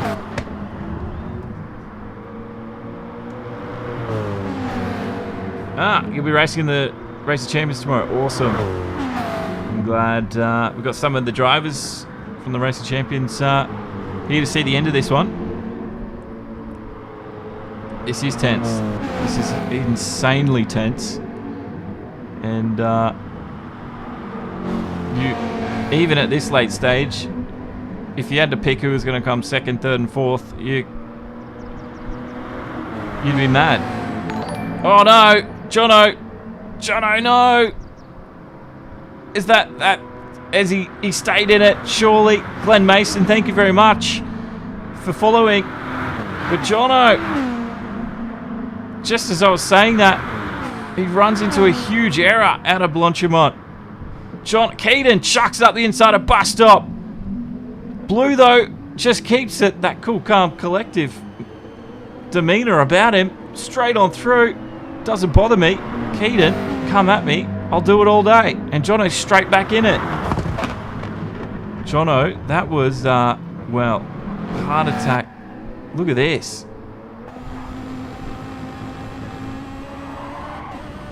Oh, he held it.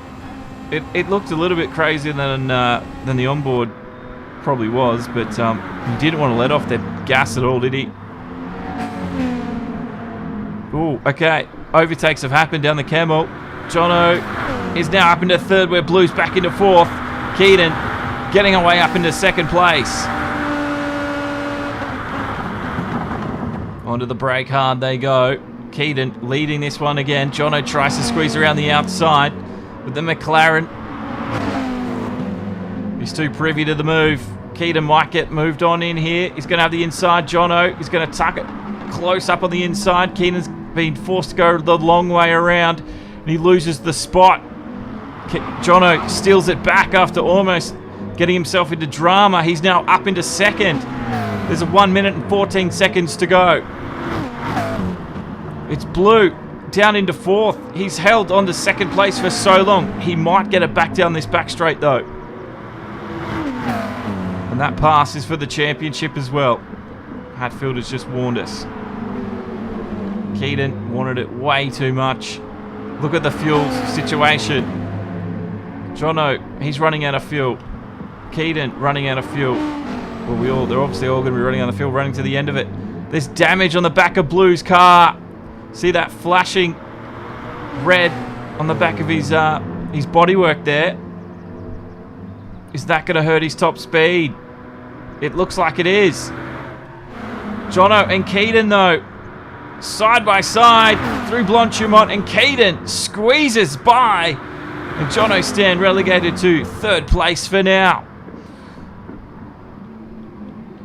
The Blue, he's obviously just going to have to continue on with that damage, and that's really going to hurt his chances, I think, here. I don't know where he picked that up.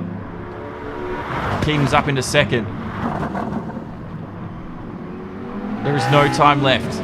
The time has ticked out. It is exhausted. This man is in the lead. But this is the final lap and the final chance for Jono and Keaton. Who's going to come out ahead?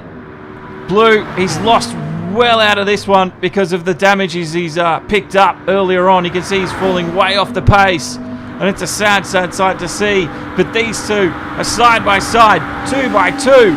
Keaton's not going to be giving it up. Jono breaks even later. He gets the Volkswagen turned in, and the McLaren is now back into third. Jono Stan. Oh, Keaton gets a little bit of a tag. He holds it. Unbelievable skills there from Keaton. As we go back to the live action, you can see the gap is growing. This is how things worked out. That was all Keaton, just trying to find a way through, wasn't it? It was just unfortunate as things happen. You can see the fuel in the bottom left of your screen. Big Kev's got fuel to the end.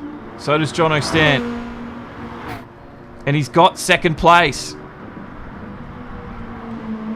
Keaton, he's managed to hold him off and hold unbelievably correct the car through that exchange. And this scrap, well, I don't know where Blue picked up that damage, but that's really hurt his straight line speed here and hurt his chances of a podium finish. It's been 3 hours. It's going to be draining. It's unbelievable that this is how it's going to finish. There is Big Kev, though. He'll take the winner and the checkered flag after 3 hours. Congratulations to him. And it's Jono Stan, who somehow is up into second place. Keaton's going to take a dive. Jono's back down into third. Keaton runs wide at the bus stop. And Keaton, he needs to get back onto the power because Blue is there. Jono will take the checkered flag second. Third, just in time. And fourth will be Blue. Unbelievable finish. That was 3 hours of racing. And we lost so many drivers. But what an end to that one. Incredible. This is your winner. This is your man of the moment. It's Big Kev 87. And wow, what a finish.